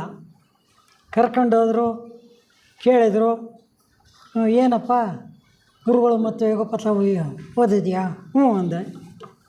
ಮತ್ತೇನು ಅದ್ರ ಬಗ್ಗೆ ಏನು? ಗುರುಗಳು ಕುತುಮಿಯವರು ಅಂತ ಹಿಂಗೇನೋ ಹೇಳಿದೆ. ಅಷ್ಟಕ್ಕೆ ಅವರು ವೀರಭದ್ರಾಚಾರ್ಯ ಇದ್ದವರು, ಹಾಂ ನಿನಗೆಲ್ಲ ಗೊತ್ತಿದೆ ಸಾಕು, ನಿನಗೆ ಅವಕಾಶ ಕೊಟ್ಟಿದ್ದೀವಿ, ನೀನು ಸೇರ್ಕೋ ಥಿಯಾಸಫಿಗೆ, ಒಳ್ಳೆಯ ಸದಸ್ಯನಾಗಿ ಮುಂದುವರಿ ಅಂದರು. ಈ ರೀತಿ ನಾನು ಸೇರ್ಕೊಂಡ ಮೇಲೆ ನನ್ನ ಆಸೆ ಏನು ಅಂದರೆ ಉಪನ್ಯಾಸಗಳು ಕೇಳಬೇಕು, ನಾನು ಏನಾದರೂ ಮಾತಾಡಬೇಕು. ಆದರೆ ಉಪನ್ಯಾಸಗಳು ಕೇಳೋದಕ್ಕೆ ಆಸಕ್ತಿ ಉಂಟಾಗಬೇಕಾದ್ರೆ ಅಧ್ಯಯನಶೀಲರಾಗಬೇಕು, ಗ್ರಂಥಗಳು ಓದಬೇಕು. ಗ್ರಂಥಗಳು ಓದೋದಕ್ಕೆ ತೆಗೆದು ಇಟ್ಕೊಂಡ್ರೆ ಕಣ್ಣು ನಿದ್ದೆ ಬರುತ್ತೆ, ತುಗುಡಿಸ್ತೀನಿ, ಹಂಗೆ ಮುಚ್ಚಿಡ್ತೀನಿ. ಇದು ದುರಭ್ಯಾಸ ನಂದು. ಹೀಗಿದ್ದಾಗ ಗ್ರಂಥಗಳ ಅಧ್ಯಯನ ಮಾಡಲ್ಲ. ಆದರೆ ಅಲ್ಲಿ ಪರಿಸರದಲ್ಲಿ ಪ್ರತಿಯೊಂದು ಕ್ಯಾಂಪ್ಗೆ ಹೋಗ್ತಿದ್ನಲ್ಲ, ಕ್ಯಾಂಪ್ನಲ್ಲಿ ಭಾಗವಹಿಸಿದಾಗ ಎಲ್ಲರೂ ಮಾತಾಡೋದನ್ನು ಕೇಳ್ತಿದ್ದೆ. ಕೇಳೋದು ಬಹಳ ನನಗೆ ಇಷ್ಟ, ಕಿವಿ ಕೇಳಿಸ್ಕೊಳೋದು ತುಂಬ ಇಷ್ಟ. ಈ ರೀತಿ ನನ್ನ ಮಾರ್ಗಕ್ಕೆ ತಂದವರು ನಂಜುಂಡಶೆಟ್ರು. ಆಮೇಲೆ ಇನ್ನೊಂದು ಮನಸ್ಸಿನಲ್ಲಿ ಕಾಡ್ತಿತ್ತು, ಏನದು, ಯಾರೇ ನನ್ನನ್ನು ನೋಡಲಿ ನೀವು ನಂಜುಂಡಶೆಟ್ರ ತಮ್ಮನ ಅಥವಾ ನೀವು ಅವ್ರನ್ನ ರಿಲೇಷನ್ನ ಅಂತ ಕೇಳೋರು. ಇಲ್ಲ, ರಿಲೇಷನ್ನು ದೂರದ ರಿಲೇಷನ್ ಹೌದು, ಆದರೆ ಇನ್ನೇನು ಅಲ್ಲ, ಹತ್ತಿರದ ಸಂಬಂಧ ಏನಿಲ್ಲ ಅಂತ ಹೇಳ್ತಿದ್ದೆ. ಇದು ಬರ್ತಾ ಏನಾಯಿತು, ತ್ಯಾಗರಾಜ ಶೆಟ್ಟರನ್ನು ನೋಡಿದವರು ಸಹ ನನ್ನ ಕೇಳೋರು, ತ್ಯಾಗರಾಜ ಶೆಟ್ಟರ ಅಣ್ಣನ ನೀವು, ತಮ್ಮನ ನೀವು? ಇಲ್ಲ. ಹೀಗಾಗಿ ಏನಾಯಿತು, ತ್ಯಾಗರಾಜ ಶೆಟ್ಟರ ಕಡೆ ಮನಸ್ಸು ಸ್ವಲ್ಪ ಒಲಿಯೋದಕ್ಕೆ ಶುರುವಾಯಿತು. ಆವಾಗ ತ್ಯಾಗರಾಜ ಶೆಟ್ಟರ ಒಂದು ನಡತೆನ ಗಮನಿಸ್ತಿದ್ದೆ ನಾನು. ಯಾಕೆ, ನನಗೆ ಬೇಕಲ್ಲ ಅದು. ಥಿಯಾಸಫಿಗೆ ಹೋದ್ಮೇಲೆ ಏನಾದರೂ ಒಂದು ವಿಶೇಷವಾದಂಥ ಒಂದು ಅನುಭವ ಪಡಿಬೇಕಲ್ಲ, ಅವ್ರನ್ನೇ ಗಮನಿಸ್ತಿದ್ದೆ. ಅವ್ರ ತಿಂಡಿ ಊಟಗಳು ಗಮನಿಸ್ತಿದ್ದೆ. ನಾನೇನು ಮಾಡ್ತಿದ್ದೆ, ಟಿಫನ್ ಟೈಮಿಗೆ ಟಿಫನ್ ಮಾಡ್ತಿದ್ದೆ. ಜೀರ್ಣಿಸ್ಕೊಳಕ್ಕೆ ಮಾತ್ರ ಆಗ್ತಿರಲಿಲ್ಲ. ಯಾಕೆಂದರೆ ವಯಸ್ಸಾಗಿದೆ ಆಗಲೇ 80, ಈಗ 86. ಆದ್ದರಿಂದ ಜೀರ್ಣಿಸ್ಕೊಳಕ್ಕೆ ಆಗ್ತಿರಲಿಲ್ಲ. ಅವ್ರನ್ನ ಗಮನಿಸ್ತಿದ್ದೆ. ತ್ಯಾಗರಾಜ ಶೆಟ್ಟರು ಹೇಳೋರು, ನಾನು ಟಿಫನ್ ಮಾಡಲ್ಲ, ಈಗ ಒಂದು ಬಾಳೆಹಣ್ಣು ತಿಂದುಬಿಟ್ಟು ಸುಮ್ಮನೆ ಆಗ್ತೀನಿ. ಯಾಕೆ ಅಂತ ನಾನು ಗಮನಿಸ್ತಿದ್ದೆ. ಓಹೋ, ಇದಕ್ಕೆ ಇರಬೇಕು ಅಂತ ಅಂದ್ಕೊತಿದ್ದೆ. ಈ ರೀತಿ ಆಮೇಲೆ ಮಲಗಬೇಕಾದ್ರೆ ತ್ಯಾಗರಾಜ ಶೆಟ್ಟರನ್ನ ಸ್ವಲ್ಪ ಜ್ಞಾಪಿಸ್ಕೊಳ್ತಿದ್ದೆ. ಎದ್ದಾಗ ಬೇಗ ಎದ್ದು ನೋಡಿದರೆ ತ್ಯಾಗರಾಜ ಶೆಟ್ಟರು ಏನಾದರೂ ಒಂದು ಇಲ್ಲ ಯೋಗ ಸಾಧನೆ, ಯಾವುದೋ ಪದ್ಮಾಸನ ಹಾಕ್ಕೊಂಡು ಕೂತ್ಕೊಂಡಿರೋರು, ಇಲ್ಲ ಇನ್ನೇನೋ ಮಾಡೋರು, ಈ ರೀತಿ ಚಟುವಟಿಕೆನಲ್ಲಿರೋರು. ಅದನ್ನು ಗಮನಿಸ್ತಾ ಅವ್ರ ಮೇಲೆ ಒಂದು ವಿಶೇಷವಾದಂಥ ಮನಸ್ಸೇ ನನಗೆ ಹೋಯಿತು, ಪರಿವರ್ತಿತವಾಗ್ತಾ ಬಂತು. ಆಮೇಲೆ ಅವರ ಇನ್ನೊಂದು ವಿಶೇಷತೆಯನ್ನು ಗಮನಿಸಿದೆ. ಅವರು ಒಳ್ಳೆಯ ಒಂದು ಉದ್ಯೋಗದಲ್ಲಿದ್ದವರು. ಆ ಉದ್ಯೋಗ ಬಿಟ್ಟು ಥಿಯಾಸಫಿಗೆ ಬಂದರು. ಇದು ಯಾಕೆ ಬಂದರು ಅದು ಸಹ ನಾನು ಗಮನಿಸಿದಾಗ ನನಗೆ ತುಂಬಾ ಅವ್ರ ಬಗ್ಗೆ ಒಂದು ವಿಶೇಷವಾದಂಥ ಒಂದು ಆಸಕ್ತಿ ಉಂಟಾಯಿತು. ಅವರಲ್ಲಿ ಇದರಲ್ಲಿದ್ದಾಗ ಅವರ ಒಂದು ಮನೆ ನೋಡಬೇಕು, ಅವರಿದ್ದಾಗ ಅಲ್ಲಿಗೆ ಹೋಗಬೇಕು, ಅವರಿಬ್ಬರನ್ನು ಮಾತಾಡಿಸ್ಬೇಕು, ಗಂಡ ಹೆಂಡ್ತಿನ ಅಂಥೇಳಿ ಭಾಳ ಅಂದ್ಕೊಂಡೆ. ಹೋಗೋಕ್ಕಾಗಲೇ ಇಲ್ಲ. ಅಷ್ಟರಲ್ಲೇ ಅವರು ಸ್ವಸ್ಥಾನ ಸೇರಿದರು. ಅಂಥವ್ರನ್ನ ಇವತ್ತು ಸ್ಮರಣೆ ಮಾಡ್ತಾಯಿದ್ದೀವಿ. ಸೋದರ ಸೋದರಿಯರಿಗೆ ತಮಗೆಲ್ಲ ವಂದನೆಗಳು.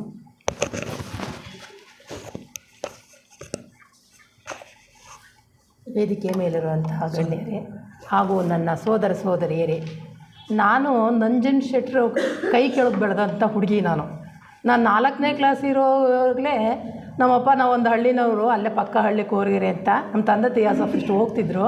ಅವ್ರು ಬೇಗ ಹೋದರು. ನಂಜನ್ ಶೆಟ್ಟರು ಅವರು ತುಂಬ ಒಂದೇ ತಾಯಿ ಮಕ್ಕಳು ಹಂಗೆ ಇದ್ದವಂಥವ್ರು ಅವರು.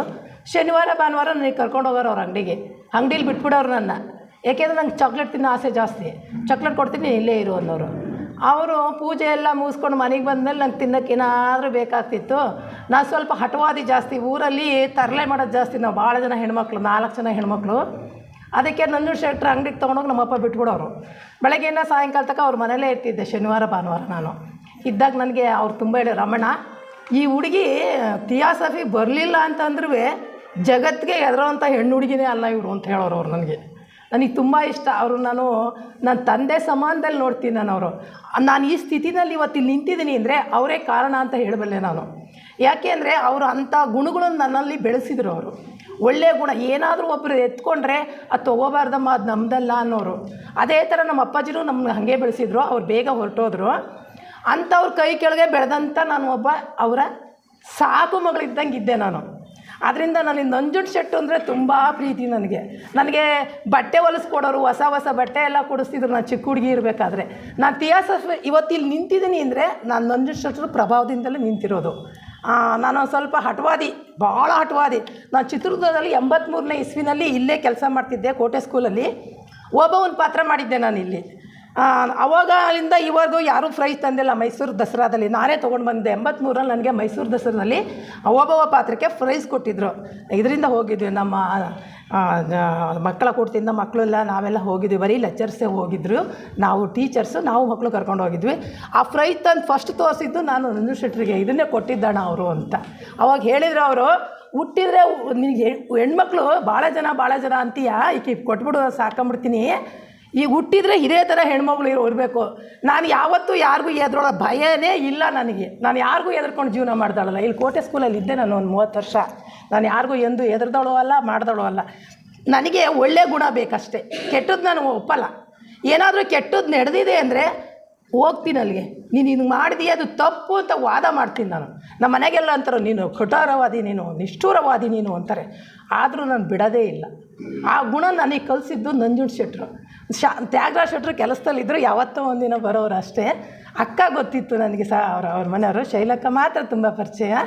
ಅವರಮ್ಮ ನಮಗೆಲ್ಲ ಒಡನಾಟ, ನಾವೆಲ್ಲ ಒಂದು ಮನೆಯವ್ರು ಇದ್ದಂಗೆ ಇದ್ವಿ. ಆದ್ದರಿಂದ ನಾನು ನಂಜುಂಡ ಶೆಟ್ಟರು ನೆನೆಸ್ಕೊಂತೀನಿ. ಒಂದಿನ ಕಾಶಿ ಕರ್ಕೊಂಡೋಗಿದ್ರು. 6ನೇ ಕ್ಲಾಸ್ ಹುಡುಗಿನ ಕಾಶಿನಿಗೆ ಅವರೇ ಕರ್ಕೊಂಡೋಗಿದ್ದು ನನಗೆ. ನಮ್ಮ ಅಪ್ಪ ಬೇಡ, ಅವಳು ಹಠ ಮಾಡ್ತಾಳೆ, ಮನೇಲಿ ಗಲಾಟೆ ಮಾಡ್ತಾಳೆ ಅಂತ ನಾನು ಕರ್ಕೊಂಡೋಗಿದ್ರು. ನಾನು ಸುಮ್ಮನೆ ಕೂತ್ಕೊಂಡು ನೋಡ್ತಿದ್ದೆ. ಇವರೆಲ್ಲ ಪ್ರವಚನ ಅದು ಇದು ಮಾಡ್ಬೇಕಾರೆ ಇದೇನೋ ಮಾಡ್ತಾರಲ್ಲ ಇವರು ಅಂತ ಮಣ್ಣಾಗ ಹುಡುಕ್ತಿದ್ದಾಗಲಾಗಲ್ಲ ಕರ್ಕೊಬಂದು ಕೂರಿಸ್ಕೊಳ್ಳೋರು ನನಗೆ ಅವೆಲ್ಲ ನೆನಪು. ಇವಾಗ ನಂಜುಂಡ ಶೆಟ್ಟರಿಗೆ ನಾನು ಎಷ್ಟು ಕೃತಜ್ಞತೆ ಹೇಳಿದ್ರು ತೀರ್ದು. ಅವ್ರ ತೋಟ ನೋಡ್ಕೊಳ್ಳೋರು ನಮ್ಮರೇ ಒಬ್ಬರು. 15 ಎಕರೆ ತೋಟನ ನಮ್ಮರೊಬ್ಬರು ನೋಡ್ಕೊತಾರೆ. ಯಾರು ಈ ಕಾಲದಲ್ಲಿ ತೋಟ ನೋಡ್ಕೊಳ್ಳೋಕ್ಕೆ ಯಾರಿಗೂ ಬಿಟ್ಟು ಹೋಗ್ತಾರೆ? ನಂಜುಂಡ ಶೆಟ್ಟರು ತೋಟ ಅವರೇ ನೋಡ್ಕೊತಾ ಇರೋದು. ಅವ್ರು ಬೆಂಗಳೂರಲ್ಲಿ ಮನೆ ಮಾರಿದ್ರು ಅಂತಲ್ಲ. ಯಾಕೆ ಮಾರಿದ್ರು ಅಂದರೆ ಅವ್ರಿಗೆ ಮಕ್ಕಳಿರಲಿಲ್ಲ, ಬೇರೆ ಯಾರಿಗೋ ಮಾರಿಬಿಟ್ಟು ಎಲ್ಲ ದಾನ ಮಾಡಿಬಿಟ್ಟು ತಣ್ಣ ಅಂತ ಅದ್ರ ಹಂಗೇ ಇಟ್ಕೊಂಡಿದ್ದಾರೆ ಅಷ್ಟೇ. ಅದ್ರ ಉದ್ದೇಶ. ಅವ್ರು ಮಾರಬೇಕು ಅಂತ ಏನಿರಲಿಲ್ಲ. ಅವರು ಎಲ್ಲ ದಾನ ಮಾಡಿ ಹೊರಟೋಗ್ಬಿಡ್ತಾರೆ ಇವರು. ನಮ್ಮ ಮನೆಗಳಿಗೆ ಇರಲಿ ಅನ್ನೋ ಅಭಿಪ್ರಾಯ ಇರುತ್ತಲ್ಲ ಅಣ್ಣ ತಮ್ಮಗಳಿಗೆಲ್ಲ. ಅದಕ್ಕೆ ಅದನ್ನು ಅವ್ರದ್ದು ಅದೊಂದು ಮಾರಿದ್ರು. ತೋಟ ಗೀಟ ಎಲ್ಲ ಇದೆ ಅವ್ರದ್ದು, ತುಂಬ ಜಮೀನೆಲ್ಲ ಇದೆ. ಇಷ್ಟು ಅವ್ರ ಬಗ್ಗೆ ನನಗೆ ಹೇಳೋಕ್ಕೆ ಮಾತು ಸಾಲದು. ಇಷ್ಟು ಹೇಳ್ಬಿಟ್ಟು ನಾನು ಮಾತು ಮುಗಿಸ್ತೀನಿ. ಜೈ ಹಿಂದ್. ವೇದಿಕೆ ಮೇಲೆ ಇರತಕ್ಕಂಥ ಎಲ್ಲ ಗಣ್ಯರಿಗೂ ವಂದಿಸುತ್ತಾ ಮತ್ತು ಎಲ್ಲ ಸಹೋದರ ಸಹೋದರಿಯರಿಗೆ ವಂದನೆಗಳು.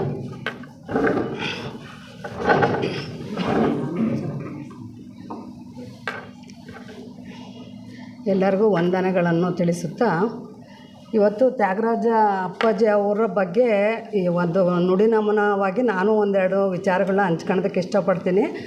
ಯಾಕೆ ಅಂತಂದರೆ, ನಾನು ಹಿರಿಯೂರಲ್ಲಿ ಮೊದಲು ಥಿಯೋಸಫಿಗೆ ನನ್ನ ಮದುವೆ ಮುಂಚೆ ನಮ್ಮ ತಾಯಿ ಜೊತೆಗೆ ಹೋಗ್ಬೇಕಾದ್ರೆ ನಂಜುಂಡ ಶೆಟ್ಟರು ಅವ್ರದ್ದೆಲ್ಲ ಸ್ಪೀಚ್ಗಳನ್ನ ಉಪನ್ಯಾಸಗಳನ್ನ ಅನೇಕ ಕೇಳಿದ್ದೆ ನಾನು. ಇಲ್ಲಿ ನಾನು ಚಿತ್ರದುರ್ಗ ಬಂದಾಗ ಇಲ್ಲಿ ಸದಸ್ಯತ್ವವಾಗಿ ಇಲ್ಲಿ ಆದಮೇಲೆ ಸಾಧನಾ ಶಿಬಿರಗಳನ್ನ ತ್ಯಾಗರಾಜ ಅಪ್ಪಾಜಿ ಅವರು ಮಾಡ್ತಾಯಿದ್ರು. ಇಲ್ಲಿ ಕರೋನಾಕ್ಕಿಂತ ಮುಂಚೆ ಬಂದು 3 ದಿನ ಪ್ರವಚನ ಅಂದರೆ ಸಾಧನಾ ಶಿಬಿರ ಮಾಡಿದರು. ಅವಾಗ ನಮ್ಗೆ ಅದರಿಂದ ಎಷ್ಟು ಉಪಯೋಗ ಆಯಿತು ಅಂದರೆ, ಅವರು ಯಾವ ರೀತಿ ನಾವು ಥಿಯೋಸಫಿಸ್ಟ್ ಆದರೂ ಯಾವ ರೀತಿ ನಾವು ನಾವು ಇರಬೇಕು, ಯಾವ ರೀತಿ ದಿನನಿತ್ಯದಲ್ಲಿ ನಮ್ಮ ಜೀವನನ ನಾವು ಯಾವ ರೀತಿ ನಾವು ಮಾಡ್ತಾ ಹೋಗಬೇಕು ಅಂದರೆ ಇವಾಗ ಅಪ್ಪಾಜಿ ಅವರು ವಸ್ತ್ರ ಸರ್ ಹೇಳ್ದಂಗೆ ಅಂದರೆ ಅನುಷ್ಠಾನ ಯಾವ ರೀತಿ ನಾವು ಥಿಯೋಸಫಿಸ್ಟಾಗಿ ಯಾವ ರೀತಿ ಅನುಷ್ಠಾನ ಮಾಡ್ಕೊಂಡು ಹೋಗಬೇಕು, ಯಾಕೆ ನಮ್ಗೆ ಈ ದೇಹ ಬಂದಿರುತ್ತೆ ಏನು ಅನ್ನೋದು ತುಂಬ ವಿಚಾರಗಳನ್ನ ಹೇಳಿದರು. ಮತ್ತು ಇವರು ಹೇಳ್ದಂಗೆ ನಮಗೆ ಸೂರ್ಯ ನಮಸ್ಕಾರದಿಂದ ಹಿಡಿದು ಆಮೇಲೆ ನಮ್ಮ ಯಾವ ರೀತಿ ನಮ್ಮ ಹೆಂಗೆ ಇಟ್ಕೋಬೇಕು, ನಮ್ಮ ದೇಹ ಅಂತಕ್ಕಂಥದ್ದು ಹೆಂಗೆ ಇಟ್ಕೋಬೇಕು, ನಾವು ಸಾಧನೆ ಮಾಡಬೇಕಂದ್ರೆ ಯಾವ ರೀತಿ ಇರಬೇಕು ಅನ್ನೋದನ್ನೆಲ್ಲ ತುಂಬ ಚೆನ್ನಾಗಿ ಅವಾಗ ಹೇಳಿ ಮುಗೀತು. ಅದಾದಮೇಲೆ ಇವರು ಗಂಗಾಧರಪ್ಪಾಜಿ ಅವ್ರ ತೋಟದಲ್ಲಿ ಕೂಡ ನಡೆಸಿದ್ರು ಒಂದವರು. ಆದರೆ ನನಗೆ ಅಲ್ಲಿ ಅನಿವಾರ್ಯ ಕಾರಣದಿಂದ ಹೋಗೋಕ್ಕಾಗಲಿಲ್ಲ. ಮತ್ತೆ ಲಾಸ್ಟ್ ಇಯರು ಮತ್ತೆ ಇಲ್ಲೇ ನಮ್ಮ ಚಿತ್ರದುರ್ಗದಲ್ಲೇ ಮತ್ತೆ 3 ದಿವಸ ಮತ್ತೆ ಸಾಧನಾ ಶಿಬಿರ ಇತ್ತು. ಆವಾಗ ನಮಗಿಲ್ಲಿ ಅನುಕೂಲ ಸಿಕ್ತು. ಆವಾಗ 3 ದಿವಸ ಬಂದ್ವಿ. 3 ದಿವಸ ಅವಾಗಲೂ ಅಷ್ಟೇ ಎಷ್ಟು ಅನೇಕ ವಿಚಾರಗಳು ಹೇಳಿದರು.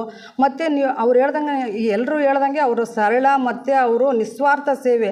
ಯಾಕಂದರೆ ಆಮೇಲೆ ಅದಾದಮೇಲೆ ಏನಾಯಿತು, ಎಷ್ಟು ನಮಗೆ ಅವರು ಕಾನ್ಫರೆನ್ಸ್ ಗೂಗಲ್ ಮೀಟು ಕ್ಲಾಸ್ ಮಾಡ್ತಿದ್ರು. ನೀನು ಬಂದು ಸೇರಮ್ಮ ಅಂತ ಹೇಳಿದರು. ಇಲ್ಲಿಗೆ ಬಂದ ಮೇಲೆ ಇಲ್ಲಿ ಪರಿಚಯ ಆಗಿದ್ದಾಗ ಅವಾಗ ಹೇಳಿದರು, ನೀನು ಸೇರ್ಕೊಳ್ಳಮ್ಮ ES ಆಗೈತಲ್ಲ ನಿಂದು ಅಂತ ಹೇಳಿದರು. 1 ವರ್ಷ ಅವರು ES ಕ್ಲಾಸು ನಾನು ಬೆಳಗ್ಗೆ ಸಾಯಂಕಾಲ ಅವರು ES ಕ್ಲಾಸ್ಗಳು ತಗೋತಿದ್ರು. ಅದನ್ನೆಲ್ಲ ಕೇಳಿ ತುಂಬ ನಮ್ಗೆ ಹೇಳ್ತೀವಲ್ಲ, ಅವಾಗ ಇನ್ನೂ 1 ವರ್ಷ ಅವರು ಒಡನಾಡ್ತಲ್ಲಿ ಹೆಚ್ಚು ಇರಂಗಾಯಿತು. ಅಂದರೆ ಯಾವ ರೀತಿ ಪ್ರತಿಯೊಂದೂ ನಮ್ಗೆ ಹೇಳ್ಕೊಡೋರು, ಯಾವ ರೀತಿ ಇರಬೇಕು, ಏನು ಮಾಡಬೇಕು ಅಂತ. ಹಂಗೆ ಆ ರೀತಿ ಅನೇಕ ವಿಚಾರಗಳನ್ನ ಹೇಳ್ಬೇಕಾದ್ರೆ ಎಷ್ಟೋ ಜನ ಅವ್ರು ಯಾವ ರೀತಿ ನಿಸ್ವಾರ್ಥ ಸೇವೆ ಮಾಡಿದ್ದಾರೆ ಅನ್ನೋದ್ರ ಬಗ್ಗೆ ಅವರು ಇದಾದಾಗ ಎಷ್ಟು ನಮ್ಮ ಕಾನ್ಫರೆನ್ಸ್ ಕಾಲಲ್ಲಿ ಇರೋರೆಲ್ಲ ಅವ್ರ ಬಗ್ಗೆ ತುಂಬ ಚೆನ್ನಾಗಿ ಹೇಳಿದರು.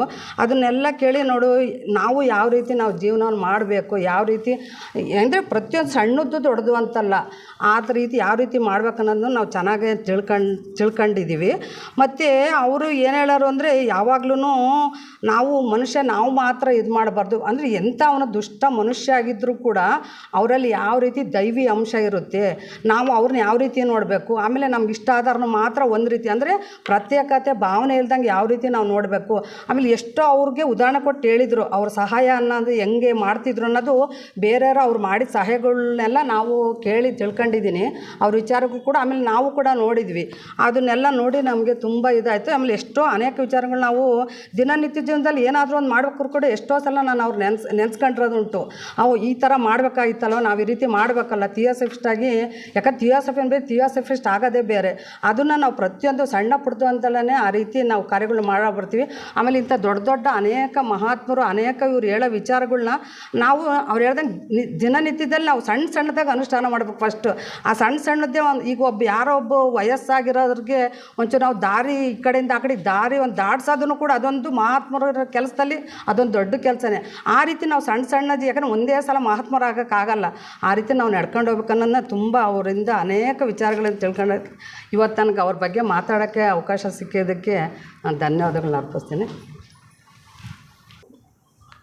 ಗುರು ಬ್ರಹ್ಮ ಗುರು ವಿಷ್ಣು ಗುರು ದೇವ ಮಹೇಶ್ವರ ಗುರು ಸಾಕ್ಷಾತ್ ಪರಬ್ರಹ್ಮ ತಸ್ಮೈ ಶ್ರೀ ಗುರುವೇ ನಮಃ.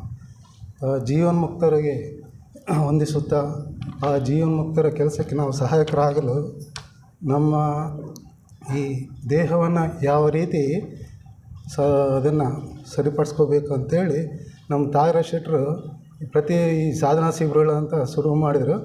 ಅಲ್ಲಿ ಅವರು ನಮ್ಮ ಚಳ್ಳಕೆರೆಗೂ ಬಂದರು. ಒಂದು 3 ದಿವಸ ನಮ್ಮ ಮನೆಯಲ್ಲೇ ಇದ್ದು ಎಲ್ಲ ನಮ್ಮ ರಾಜಿಗೆ ಬಂದು ಪ್ರತಿದಿನ ಬೆಳಗ್ಗೆ ಸಂಜೆ ಎಲ್ಲ ಸೂರ್ಯಪಾನ ಅವೆಲ್ಲ ಮಾಡಿಸ್ತಿದ್ರು. ಆ ರೀತಿ ಯಾವ ರೀತಿ ಇರಬೇಕು, ನಮ್ಮ ದೇಹವನ್ನು ಯಾವ ರೀತಿ ಹತೋಟಿಯಲ್ಲಿ ಇಟ್ಕೊಳ್ಬೇಕಂತೇಳಿ ಎಷ್ಟೋ ಸೂಚನೆ ಕೊಡ್ತಾಯಿದ್ರು. ಅಷ್ಟೇ ಅಲ್ಲದೆ ನಾವು ಈ ಸಾಧನಾ ಶಿಬಿರಗಳಲ್ಲಿ ನಮ್ಮ ಗಂಗಾಧರ ತೋಟದಲ್ಲಿ ಎಷ್ಟೋ ಸಲ ಭಾಗವಹಿಸಿದ್ವಿ ಸಾಧನಾ ಶಿಬಿರಗಳಲ್ಲಿ. ಅಲ್ಲಿ ಮಾತ್ರ ಭಾಳ ಪ್ರಶಾಂತವಾದ ಸ್ಥಳ. ಮತ್ತು ಅವರು ಬೆಳಗ್ಗೆ ತಿಂಡಿರಲ್ಲ, ಹಣ್ಣು ಜ್ಯೂಸು ಆ ಥರ ದೇಹವನ್ನು ಯಾವ ರೀತಿ ಆರೋಗ್ಯವಾಗಿ ಮತ್ತು ಶಕ್ತಿಯುತವಾಗಿ ಮಾಡ್ಕೋಬೇಕು ಅಂಥೇಳಿ ಎಲ್ಲ ರೀತಿಗಳಲ್ಲಿ ಹೇಳ್ಕೊಡ್ತಿದ್ರು. ಹಾಗೆ ಅದೇ ರೀತಿ ಈ ನಾವು ಇಲ್ಲಿ ಹೋದ ವರ್ಷ ಜನವರಿ ತಿಂಗಳಲ್ಲಿ ಇಲ್ಲಿ ಚಿತ್ರದುರ್ಗದಲ್ಲಿ ನಡೆಸಿದರು. ಆವಾಗ ಮಾತ್ರ ಭಾಳ ಚೆನ್ನಾಗಿ ನಡೀತಿದೆ. ನಮಗಿಲ್ಲೆಲ್ಲ ಚಂದ್ರವಳ್ಳಿ ತೋಟ, ಮುರುಘಾ ಮಠ ಮತ್ತು ಜೋಗಿ ಮಠ ಇಲ್ಲೆಲ್ಲ ಕರ್ಕೊಂಡು ಹೋಗಿದ್ರು. ಅಲ್ಲಿ ಬೆಳಗಿನ ಜಾವ 7 ಗಂಟೆಗೆ 7:30 ಹಂಗೆ ಹೋಗಿದ್ವಿ.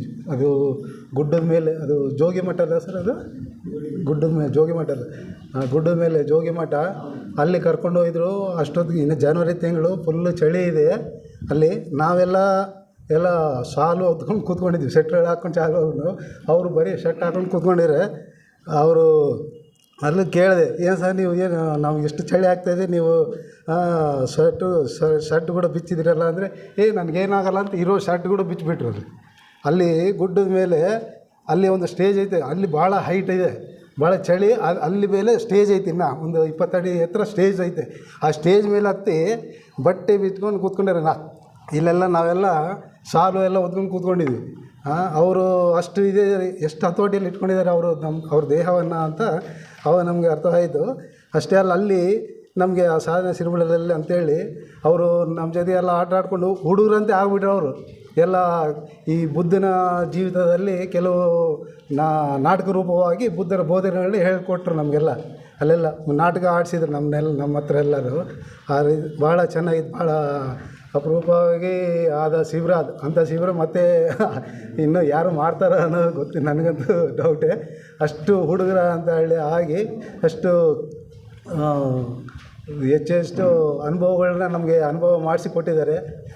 ಅಂಥ ಜೀವಮುಕ್ತ ಅಂಥವ್ರ ಗುರುಗಳಿಗೆ ನಾವು ಎಂದೂ ಮರೆಯೋಕ್ಕಾಗೋದಿಲ್ಲ.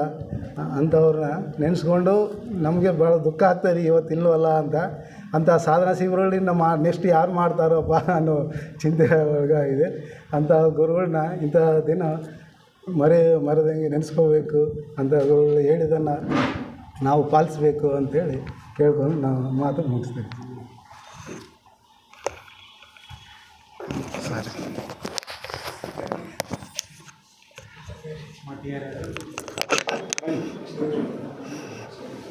ಮುಕ್ತ ಮಹಾತ್ಮರಲ್ಲಿ ಹೊಂದಿಸ್ತಾ ಎಲ್ಲ ಆಶೀನರಾಗಿರ್ತಕ್ಕಂಥ ಎಲ್ಲ ಹಿರಿಯ ಕಿರಿಯ ಸಹೋದರ ಸಹೋದರಿಗೆ ನನ್ನ ಧನ್ಯವಾದಗಳು. ಇವತ್ತಿನ ಕಾರ್ಯಕ್ರಮ 2 ಕಾರ್ಯಕ್ರಮ ಜೊತೆಯಾಗಿ ಹಮ್ಮಿಕೊಂಡಿದ್ದಾರೆ. ಈ ಲಾಡ್ಜಿನ ಸಂಸ್ಥಾಪನಾ ದಿನಾಚರಣೆ ಒಂದು, ಮತ್ತು ನಮ್ಮ ಥಿಯಾಸಫಿಸ್ಸು ತ್ಯಾಗರಾಜ ಶೆಟ್ಟರು ಮತ್ತು ನಂಜುಂಡ ಶೆಟ್ಟರು ಅವರು ಸ್ವಸ್ಥಾನಕ್ಕೆ ತೆರಳಿದಿಂದ ಅವರು ನಡೆದು ಬಂದ ದಾರಿ ಬಗ್ಗೆ ಮಾತಾಡಿದರು. ನನಗೆ ನಂಜುಂಡ ಶೆಟ್ಟರನ್ನ ಕೇವಲ ಒಂದು ಸಾರಿ ನೋಡಿದ್ದೀನಿ ಅಷ್ಟೇ. ನಾವು ಹಿರಿಯೂರು ಲಾಡ್ಜಿನಲ್ಲಿ ಯಾವುದೋ ಕಾರ್ಯಕ್ರಮದಲ್ಲಿ ಭಾಗವಹಿಸಿದಾಗ ಬಂದಿದ್ದೆ. ಈ ತ್ಯಾಗರಾಜ ಶೆಟ್ಟರನ್ನ 1-2 ಸಾರಿ ನೋಡಿ, ಇಲ್ಲಿ ಒಂದು ಸಾರಿ ನೋಡಿದ್ದೀನಿ, ಹಿರಿಯೂರಿನಲ್ಲಿ ಒಂದು ಸಾರಿ ನೋಡಿದ್ದೀನಿ.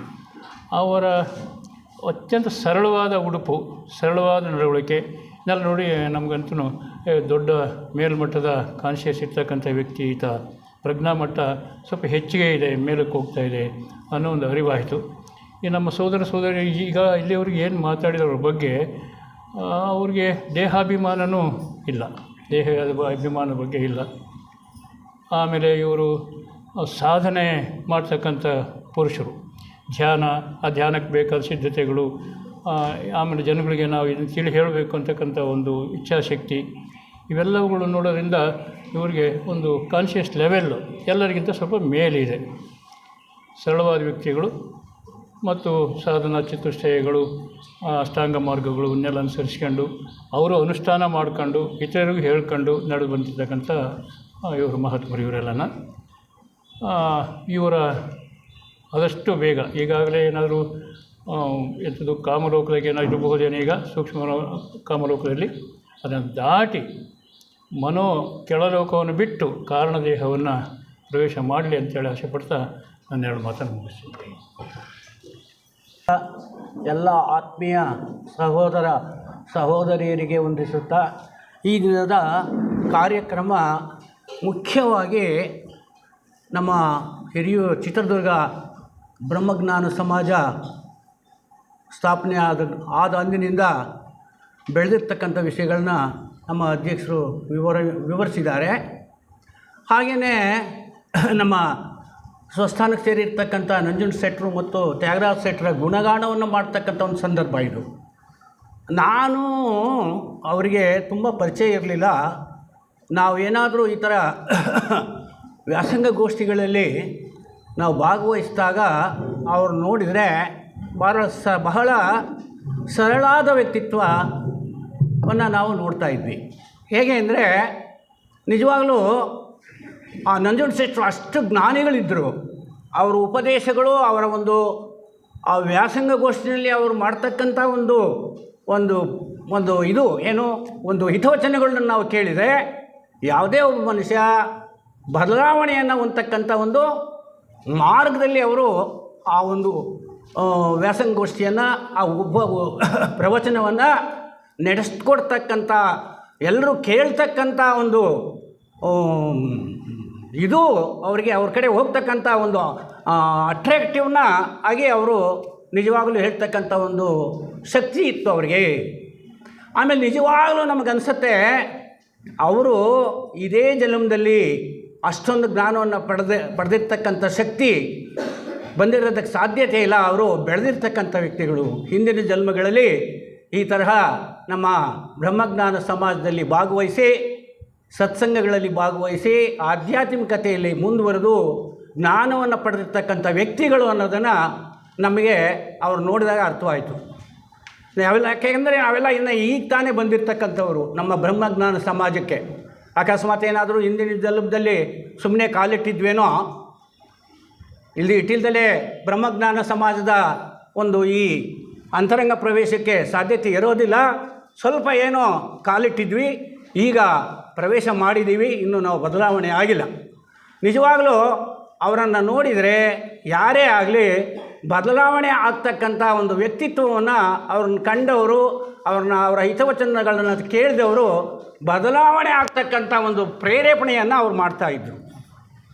ನಿಜವಾಗಲೂ ನಮ್ಮ ಈಗ ಹೇಳಬೇಕಂದ್ರೆ ಸಮಾಜದಲ್ಲಿ ಸಾಕಷ್ಟು ಬದಲಾವಣೆಯನ್ನು ತರೋದಕ್ಕೆ 12ನೇ ಶತಮಾನದಿಂದಲೂ ಕೂಡ ಪ್ರಯತ್ನ ಮಾಡಿದ್ದಾರೆ. ಯಾರು? ಕನಕದಾಸರು, ಪುರಂದರದಾಸರು, ಬಸವಣ್ಣನವರು. ಆಮೇಲೆ ನಮ್ಮ ಈ ಬ್ರಹ್ಮಜ್ಞಾನ ಸಮಾಜ ಕೂಡ ಇವತ್ತಿಂದಲ್ಲ, ಇದು ನಮ್ಮ ಏನು ನಮ್ಮ ಇದು ಯಾವುದು ನಮ್ಮ ಇದು ನಮ್ಮ ಈ ಸಮಾಜ ಬಂತು ಅವತ್ತಿನಿಂದಲೂ ಇದೆ, ಇದು ಹೊಸದಲ್ಲ. ಆದರೆ 875ರಲ್ಲಿ ಮರುಸ್ಥಾಪನೆ. ಕೃಷ್ಣ ಪರಮಾತ್ಮ ಹೇಗೆ ನಾನು ಯಾರು ಸುರಕ್ಷಿತವಾಗಿದ್ದಾರೆ, ಯಾರು ಒಳ್ಳೆಯ ಜನ ಇದ್ದಾರೆ, ಯಾರು ಕೆಟ್ಟವರಿದ್ದಾರೆ, ಕೆಟ್ಟವರನ್ನು ಸಂಹಾರ ಮಾಡೋದಕ್ಕೆ, ಒಳ್ಳೆಯ ಜನಗಳನ್ನು ರಕ್ಷಿಸೋದಕ್ಕೆ ಪ್ರತಿ ಯುಗದಲ್ಲಿ ನಾನು ಅವತಾರ ಮಾಡ್ತೀನಿ ಅಂತ ಹೇಗೆ ಪರಮಾತ್ಮ ಹೇಳಿದ್ನೋ ಹಾಗೆ ಇದು ಮರುಸ್ಥಾಪನೆ ಆಗಿರ್ತಕ್ಕಂಥದ್ದು 1875ರಲ್ಲಿ ಮರುಸ್ಥಾಪನೆ ಆಗಿದೆ ವಿನಃ ಅದು ನಮ್ಮ ಈ ಸಮಾಜದಲ್ಲಿ, ಈ ಪ್ರಪಂಚದಲ್ಲಿ ಅಧೋಗತಿಯಲ್ಲಿ ಹೋಗ್ತಕ್ಕಂಥ ಜನಗಳನ್ನು ಕಂಡು ಅಧೋಗತಿಯಲ್ಲಿ ಹೋಗ್ತಕ್ಕಂಥ ಮೂಢನಂಬಿಕೆಗಳ ಆಚರಣೆಯನ್ನು ನೋಡಿ ಮರುಸ್ಥಾಪನೆ ಆಗಿರೋದು. ಇದನ್ನು ನಾವೆಲ್ಲರೂ ನೋಡಿ ಇದೆಲ್ಲ ನಮ್ಮ ಬ್ರಹ್ಮಜ್ಞಾನ ಸಮಾಜದ ತಿರುಳನ್ನು ತಿಳ್ಕೊಂಡು ನಾವೆಲ್ಲ ಬದಲಾವಣೆ ಆಗಬೇಕು. ಹಾಗೆಯೇ ನಮ್ಮ ತ್ಯಾಗರಾಜ ಶೆಟ್ಟರು, ನಂಜುಂಡ ಶೆಟ್ಟರು ಅವರ ಗುಣಗಳನ್ನು ನೋಡಿದರೆ ಆ ಗುಣಗಳಿಂದ ನಾವು ಪ್ರೇರೇಪಿತರಾಗಿ ಬದಲಾವಣೆಯನ್ನು ನಾವು ಪಡಿಬೇಕಂತ ಹೇಳಿ ನನಗೆ ಅವಕಾಶ ಕೊಟ್ಟಂಥವರಿಗೆ ಕೊಡ್ತಕ್ಕಂಥ ಎಲ್ಲ ಈ ಚಿತ್ರದುರ್ಗ ಬ್ರಹ್ಮಜ್ಞಾನ ಸಮಾಜಕ್ಕೆ ಹೊಂದಿಸ್ತೇನೆ. ಎಲ್ಲರಿಗೂ ನಮಸ್ಕಾರಗಳು. ಅವರಿಗೆ ಅನೇಕ ಸಹೋದರ ಸಹೋದರಿಯರು ಇತ್ತೀಚೆಗೆ ಸ್ವಸ್ಥಾನವನ್ನು ಸೇರಿದಂತಹ ನಮ್ಮ ಸೋದರ KL ತ್ಯಾಗರಾಜ ಶೆಟ್ಟರ ಬಗ್ಗೆ ಅವರ ಸಂಪರ್ಕದಿಂದ ತಾವು ಕಲಿತ ಅನೇಕ ಆದರ್ಶಗಳ ಬಗ್ಗೆ ವಿವರಣೆ ನೀಡಿದ್ದಾರೆ. ತ್ಯಾಗರಾಜ ಶೆಟ್ಟರು ಅನ್ನುವ ಹೆಸರಿನಲ್ಲೇ ಮಹತ್ವ ಆಗಿದೆ. ಅವರ ಹೆಸರೇ ತ್ಯಾಗ, ತ್ಯಾಗಕ್ಕೆ ರಾಜ. ಇದು ನಾವು ಪರಿಕಲ್ಪನೆ ಮಾಡಬೇಕಾಗಿಲ್ಲ, ಅವರು ಅದೇ ರೀತಿ ಜೀವಿಸಿದರು. ಅವರ ಇಡೀ ಕುಟುಂಬವೇ ಥಿಯೋಸಾಫಿಕಲ್ ಸೊಸೈಟಿಗೆ ಸಮರ್ಪಣೆ ಮಾಡಿಕೊಂಡಿತ್ತು. ಅಂಥ ಮಹಾತ್ಮರವರು ಬ್ಯಾಂಕ್ ಉದ್ಯೋಗಿಯಾಗಿ ಆದರೂ ಸಹ ಅನೇಕ ಜನರ ಸಂಪರ್ಕದಿಂದ ಹೋದಲ್ಲೆಲ್ಲ ತಮ್ಮ ಸಂಪರ್ಕಕ್ಕೆ ಬಂದವರಿಗೆ ಥಿಯಾಸಫಿಯ ರುಚಿಯನ್ನು ಉಣಬಡಿಸಿದವರು. ತಾವು ಎಲ್ಲೆಲ್ಲಿ ಹೋದರೂ ಅಲ್ಲೆಲ್ಲ ಲಾಡ್ಜ್ಗಳ ಶಾಖೆಗಳನ್ನು, ಥಿಯೋಸಾಫಿಕಲ್ ಸೊಸೈಟಿಯ ಶಾಖೆಗಳನ್ನು ಪ್ರಾರಂಭ ಮಾಡಿದರು.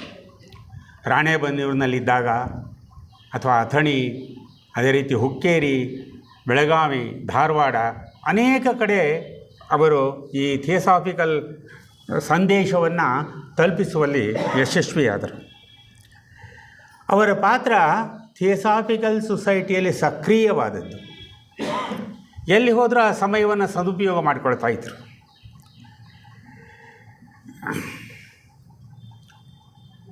ಧಾರವಾಡದ ತತ್ವಾನ್ವೇಷಣ ಮಂದಿರ ಅದು ನಿಜವಾಗಲೂ ನಮ್ಮ ಈ ಥಿಯೋಸಾಫಿಕಲ್ಸ್ ಫೆಡರೇಷನ್ನಿಂದ ಕೈತಪ್ಪಿ ಹೋಗುವಂಥ ಸಂದರ್ಭ. ತತ್ವಾನ್ವೇಷಣ ಮಂದಿರ ಅದು ಬೇರೆಯವರ ಸೊತ್ತಾಗಿಬಿಟ್ಟಿತ್ತು. ಅಲ್ಲಿ ನಡೀತಿರುವಂಥ ಕಾರ್ಯಕ್ರಮಗಳೇ ಬೇರೆ ಆಗಿಬಿಟ್ಟಿದ್ದು. ನಾನು ಈವನ್ ವಿದ್ಯಾರ್ಥಿಯಾಗಿದ್ದಾಗ ಧಾರವಾಡದಲ್ಲಿ 1962ರಿಂದ ನೋಡ್ತಾ ಇದ್ದೇನೆ, ಅಲ್ಲಿ ನಡೆಯುವ ಕಾರ್ಯಕ್ರಮಗಳೇ ಬೇರೆ ಆಗಿದ್ವು ಆವಾಗ. ಅದು ಥಿಯೋಸಾಫಿಕಲ್ ಸೊಸೈಟಿಗೆ ಸಂಬಂಧಪಟ್ಟಿದ್ದು ಅನ್ನೋ ಕಲ್ಪನೆ ಕೂಡ ಇರಲಿಲ್ಲ. ಅಂತಹ ಮಹತ್ತರವಾದಂತಹ ಸಂಸ್ಥೆಯನ್ನು ಪುನಃ ಥಿಯೋಸಾಫಿಕಲ್ ಸೊಸೈಟಿ ಅಥವಾ ಫೆಡರೇಷನ್ನಿಗೆ ತರುವಲ್ಲಿ ಅವರ ಪಾತ್ರ ಬಹಳ ಮಹತ್ವದ್ದು. ಅಲ್ಲಿ ಒಳಗೆ ಹೋಗಲಿಕ್ಕೆ ಕೂಡ ಪ್ರವೇಶಕ್ಕೆ ಅವಕಾಶ ಕೊಡ್ತಿದ್ದಿಲ್ಲ ತತ್ವಾನ್ವೇಷಣ ಮಂದಿರದವರು. ನಾವು ಒಂದು ಸಲ ಹೋದಾಗ ತತ್ವಾನ್ವೇಷಣ ಮಂದಿರದ ಚಾರ್ಟರ್ನಲ್ಲಿ ತತ್ವಾನ್ವೇಷಣ ಥಿಯೋಸಾಫಿಕಲ್ ಸೊಸೈಟಿ ಅಂತಿದೆ, ಅದನ್ನು ಒಳಗೆ ಹಾಕಿಬಿಡೋದು. ತತ್ವಾನ್ವೇಷಣ ಮಂದಿರ ಬೇರೆ, ಥಿಯೋಸಾಫಿಕಲ್ ಸೊಸೈಟಿ ಬೇರೆ, ಎರಡು ಬೇರೆ ಬೇರೆ ಅನ್ನೋದು ಅವ್ರ ಕಲ್ಪನೆ. ಅದು ಇಂತಹ ಪರಿಸ್ಥಿತಿಯಲ್ಲಿ ಅಲ್ಲೇ ಇದ್ದುಕೊಂಡು ಸಾಕಷ್ಟು ಕಷ್ಟಗಳನ್ನು ಎದುರಿಸಿ ಅದನ್ನು ಮತ್ತೆ ಪುನರ್ಸ್ಥಾಪನೆಗೆ ಕಾರಣರಾದವರು ತ್ಯಾಗರಾಜ ಶೆಟ್ಟರು. ಅವರೊಬ್ಬ ಮಹಾದಾನಿ. ಯಾರಾದರೂ ಕಷ್ಟದಲ್ಲಿದ್ದರೆ, ಲಾಡ್ಜ್ಗಳೇ ಅಂತಲ್ಲ, ಕಷ್ಟದಲ್ಲಿದ್ದರೆ ಅವರಿಗೆ ತಕ್ಷಣವೇ ಸಹಾಯ ಮಾಡುವ ಪ್ರವೃತ್ತಿ. ಇಂತಹ ಪ್ರವೃತ್ತಿ ನಾವು ಬೆಳೆಸ್ಕೊಳ್ಳೋದಲ್ಲ, ಅದು ತನ್ನಷ್ಟಕ್ಕೆ ತಾನೇ ಬರಬೇಕು, ತನ್ನಷ್ಟಕ್ಕೆ ತಾನೇ ಬರಬೇಕು. ಅಂತಹ ಒಂದು ಸ್ವಭಾವ ಅವರಲ್ಲಿ ನಾವು ಕಾಣ್ತಾ ಇದ್ದೇವೆ.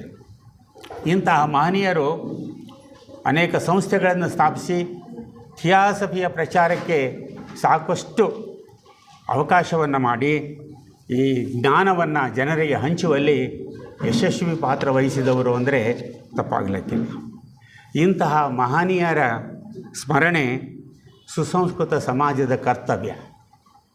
ಅಂತಹ ಕರ್ತವ್ಯವನ್ನು ಇವತ್ತು ಚಿತ್ರದುರ್ಗ ಈ ಒಕ್ಕೂಟವು ಮಾಡ್ತಾ ಇರೋದು ಶ್ಲಾಘನೀಯವಾದದ್ದು. ನಾವು ಸಾಮಾನ್ಯವಾಗಿ ಬಾಹ್ಯ ಆಚರಣೆಯನ್ನು ಮಾಡ್ತೇವೆ, ಅವರ ಪುತ್ಥಳಿಗಳನ್ನು ನಿರ್ಮಿಸ್ತೇವೆ, ಅಭಿಷೇಕ ಮಾಡ್ತೇವೆ, ಹಾರಗಳನ್ನು ಹಾಕ್ತೇವೆ. ಇವೆಲ್ಲ ಕೇವಲ ಬಾಹ್ಯ ಆಚರಣೆಗಳು ಮಾತ್ರ. ಆದರೆ ಆಂತರಿಕ ಆಚರಣೆ ಅಂದರೆ ಅವರು ಅಲ್ಲಿಂದ ನಡೆದು ಬಂದ ದಾರಿ, ನೀವೆಲ್ಲ ಏನು ವಿವರಿಸಿದ್ರಿ, ಅವರಲ್ಲಿರುವ ಅಂತಹ ಸ್ವಭಾವಗಳನ್ನು, ಅವು ಸ್ವಭಾವಗಳು ನಮ್ಮನ್ನು ಆಕರ್ಷಿಸಬೇಕು, ಅವುಗಳನ್ನು ನಮ್ಮ ಜೀವನದಲ್ಲಿ ಅಳವಡಿಸ್ಕೊಳ್ಬೇಕು. ಈ ಸಂದರ್ಭದಲ್ಲಿ ಬಸವಣ್ಣವರ ಒಂದು ವಚನ ನೆನಪು ಬರ್ತಾ ಇದೆ. ಬಸವಣ್ಣವರು ಒಂದು ವಚನದಲ್ಲಿ ಹೇಳ್ತಾರೆ, ಕೆಂಚ ಕರಿಯನ ನೆನೆದೊಡೆ, ಕೆಂಚ ಅಂದರೆ ಕೆಂಪಗಿದ್ದವನು, ಕರಿಯ ಅಂದರೆ ಕಪ್ಪಗಿದ್ದವನ ನೆನೆದೊಡೆ ಕರಿಯನಾಗಬಲ್ಲನೆ. ಅವನ್ನ ನೆನೆಸ್ಕೊಂಡ್ಬಿಟ್ರೆ ಇವನು ಕರಿ ಆಗ್ತಾನ. ಅದೇ ರೀತಿ ಕರಿಕ ಅಂದರೆ ಕಪ್ಪಗಿದ್ದವನು ಕೆಂಚನ ನೆನೆದೊಡೆ ಕೆಂಚನಾಗಬಲ್ಲನೆ, ಆಗಲಿಕ್ಕೆ ಸಾಧ್ಯ ಇಲ್ಲ. ದರಿದ್ರನು ಸಿರಿವಂತನ ನೆನೆದೊಡೆ ಸಿರಿವಂತನಾಗಬಲ್ಲನೆ. ಅದರಂತೆ ಸಿರಿವಂತ ದರಿದ್ರನ ನೆನೆದೊಡೆ ದರಿದ್ರನಾಗಬಲ್ಲನೆ, ಸಾಧ್ಯ ಇಲ್ಲ. ಬರೀ ನೆನೆಸ್ಕೊಂಡ್ಬಿಟ್ರೆ ನಾವು ಅವರಂತೆ ಆಗಿಬಿಡ್ತೀವ ಅಂತ. ಅದಕ್ಕೆ ಮುನ್ನಿನ ಪುರಾತನರ ನೆನೆದು ಹಿಂದಿನವ್ರನ್ನೆಲ್ಲ ನೆನೆಸ್ಕೊಂಡು ನಾನು ಧನ್ಯನಾದೆನೆಂಬ ರಂಜಕರನು ಏನೆಂಬೆ ಕೂಡಲ ಸಂಗಮದೇವ. ಅಂದರೆ ಬಸವಣ್ಣವರು ನಮಗೆ ಸೂಚ್ಯವಾಗಿ ಹೇಳ್ತಾರೆ, ಬರೀ ನೆನೆಸ್ಕೊಂಡ್ರಷ್ಟೇ ಸಾಲದು, ಏನು ಮಾಡಬೇಕು? ಅವರ ಆದರ್ಶಗಳನ್ನು ಪಾಲಿಸಲಿಕ್ಕೆ ಪ್ರಯತ್ನ ಮಾಡೋಣ. ಅಂದರೆ ನಮ್ಮ ಈ ಒಂದು ಸ್ಮರಣಾಂಜಲಿ ಕಾರ್ಯಕ್ರಮ ಸಾರ್ಥಕವಾಗುತ್ತದೆ ಅನ್ನೋದು ಬಸವಣ್ಣವರ ಅಭಿಪ್ರಾಯ ಎಲ್ಲ. ನಮ್ಮೆಲ್ಲರಿಗೂ ಇದು ಈಗ ಮಾರ್ಗದರ್ಶನವಾದಂತಹ ವಿಷಯ. ಇಷ್ಟು ಹೇಳ್ತಾ ಇನ್ನು ಇವತ್ತಿನ ಈ ಒಂದು ಸೆಷನ್ನನ್ನು ಮುಗಿಸುವ ಕಾಲ.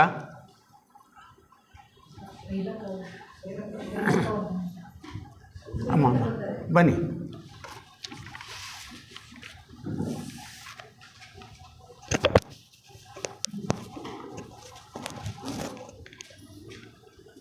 ಮಾತಾಡ್ತೀರಾ ಒಂದು ನಿಮಿಷ? ಜೀವನ್ಮುಕ್ತ ಮಹಾತ್ಮರನ್ನು ವಂದಿಸುತ್ತಾ, ಆತ್ಮೀಯ ಸೋದರ ಸೋದರಿಯರೇ, ಈಗಾಗಲೇ ಅನೇಕ ತಿಂಗಳುಗಳಿಂದ, ದಿವಸಗಳಿಂದ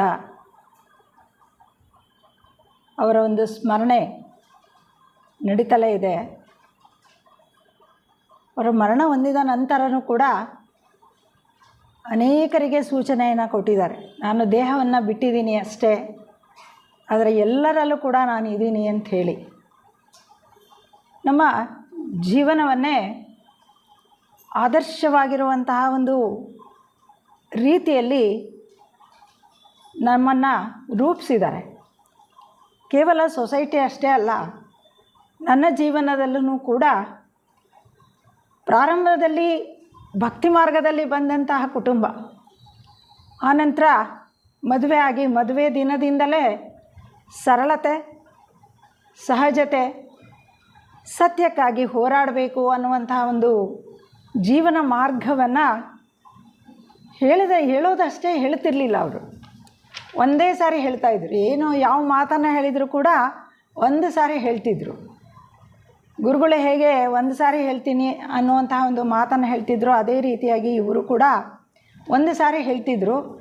ಆಮೇಲೆ ನಾವು ನಡ್ಕೊಳ್ಳಿಲ್ಲ ಅಂಥೇಳಿ ಅದನ್ನು ಮತ್ತೆ ಹೇಳೋದಾಗಲಿ, ಇಲ್ಲ ಇವ್ರು ನಡೀಲಿಲ್ಲ ಅನ್ನುವಂಥದ್ದನ್ನು ಕಲ್ಪನೆ ಬರುವಂತಹ ಒಂದು ವಿಚಾರವನ್ನು ಅಲ್ಲಿ ಮಾಡ್ತಾ ಇರಲಿಲ್ಲ. ಅದೇ ನನ್ನ ಒಂದು ಜೀವನದಲ್ಲಿ ನನ್ನ ಬೆಳವಣಿಗೆಗೆ ಬಹಳ ಪೂರಕವಾಗಿರುವಂಥದ್ದು. ಒಂದು ಉದಾಹರಣೆ, ಮದುವೆ ದಿನವೇ ಬಂದು ಹೇಳಿದರು. 3 ದಿನ ವ್ಯಾಸಂಗಗೋಷ್ಠಿಯಲ್ಲಿ ನಮ್ಮ ವಿವಾಹ ಸಂಸ್ಕಾರ ನಡೀತು. ಆ ವಿವಾಹ ಸಂಸ್ಕಾರದಲ್ಲಿ ಮೊದಲ ದಿವಸನೇ ಹೇಳಿದರು, ಯಾವ ಒಡವೆನೂ ಕೂಡ ಹಾಕ್ಕೋಬೇಡ, ಅಷ್ಟೇ, ಅದು ಒಂದು ಮಾತು. ನಂತರ ಆಮೇಲೆ ಅವರು ಹೇಳಿದರು, ಮಕ್ಕಳು ಅನ್ನುವಂಥದ್ದು ಕೇವಲ ಸ್ವಾರ್ಥಕ್ಕಾಗಿ ಆಗುವಂಥದ್ದು, ಅದರಿಂದ ನಮ್ಮ ಕುಟುಂಬಕ್ಕೆ ಮಾತ್ರ ಸೀಮಿತ ಆಗಬಾರ್ದು. ನಮ್ಮ ಜೀವನ ಥಿಯಾಸಫಿಕಲ್ ಸೊಸೈಟಿಗಾಗಿಯೇ ಮುಡುಪಾಗಿಡಬೇಕು. ಎಲ್ಲರೂ ಮಕ್ಕಳು ನಮ್ಮ ಮಕ್ಕಳು ಅನ್ನುವಂಥದ್ದು. ಯಾರಾದರೂ ಅವರನ್ನು ಕೇಳಿದರೆ ಎಷ್ಟು ಜನ ಮಕ್ಕಳು ಅಂದರೆ 2 ಅಂತ ಹೇಳ್ತಿದ್ರು. ನನಗೆ ಅವರು ಮಗ, ಅವರಿಗೆ ನಾನು ಮಗಳು. ಈ ರೀತಿಯಾಗಿರುವಂತಹ ಸಹೋದರ ಭಾವನೆಯಲ್ಲೇ ಅವರ ಜೀವನವನ್ನು ತಂದು ನಮ್ಮನ್ನೆಲ್ಲ ಒಂದು ಆದರ್ಶವಾಗಿರುವಂಥ ಒಂದು ರೀತಿಯಲ್ಲಿ ಸೊಸೈಟಿಯನ್ನು ಬೆಳೆಸಿ ನಮ್ಮೆಲ್ಲರನ್ನು ಕೊಟ್ಟಿದ್ದಾರೆ. ಅದೇ ಒಂದು ಪುಣ್ಯ ನನಗೆ. ಇಂತಹ ಕುಟುಂಬ, ಇಂತಹ ಸಂಸ್ಕಾರ ಇವುಗಳನ್ನೆಲ್ಲ ನಾನು ಪಡ್ಕೊಂಡೆ ಅಂತ ಹೇಳ್ತಾ ದುಃಖ ಪಡಬಾರ್ದು. ಆದರೆ ಒಂದು ಏನಪ್ಪ ಅಂದರೆ, ಮರಣಾನಂತರ ಎಲ್ಲ ಹೇಳ್ತಾ ಇದ್ದೀವಿ, ಇದು ಒಂದು ನಿಗೂಢತೆ ಅಲ್ಲ. ಇದು ಯಾಕೆ ಕಲ್ಪನೆ ಬರ್ತಾ ಇಲ್ಲ? ಈಗ ಜಯಕೃಷ್ಣಮೂರ್ತಿಯವರು ಅವರ ಸೋದರ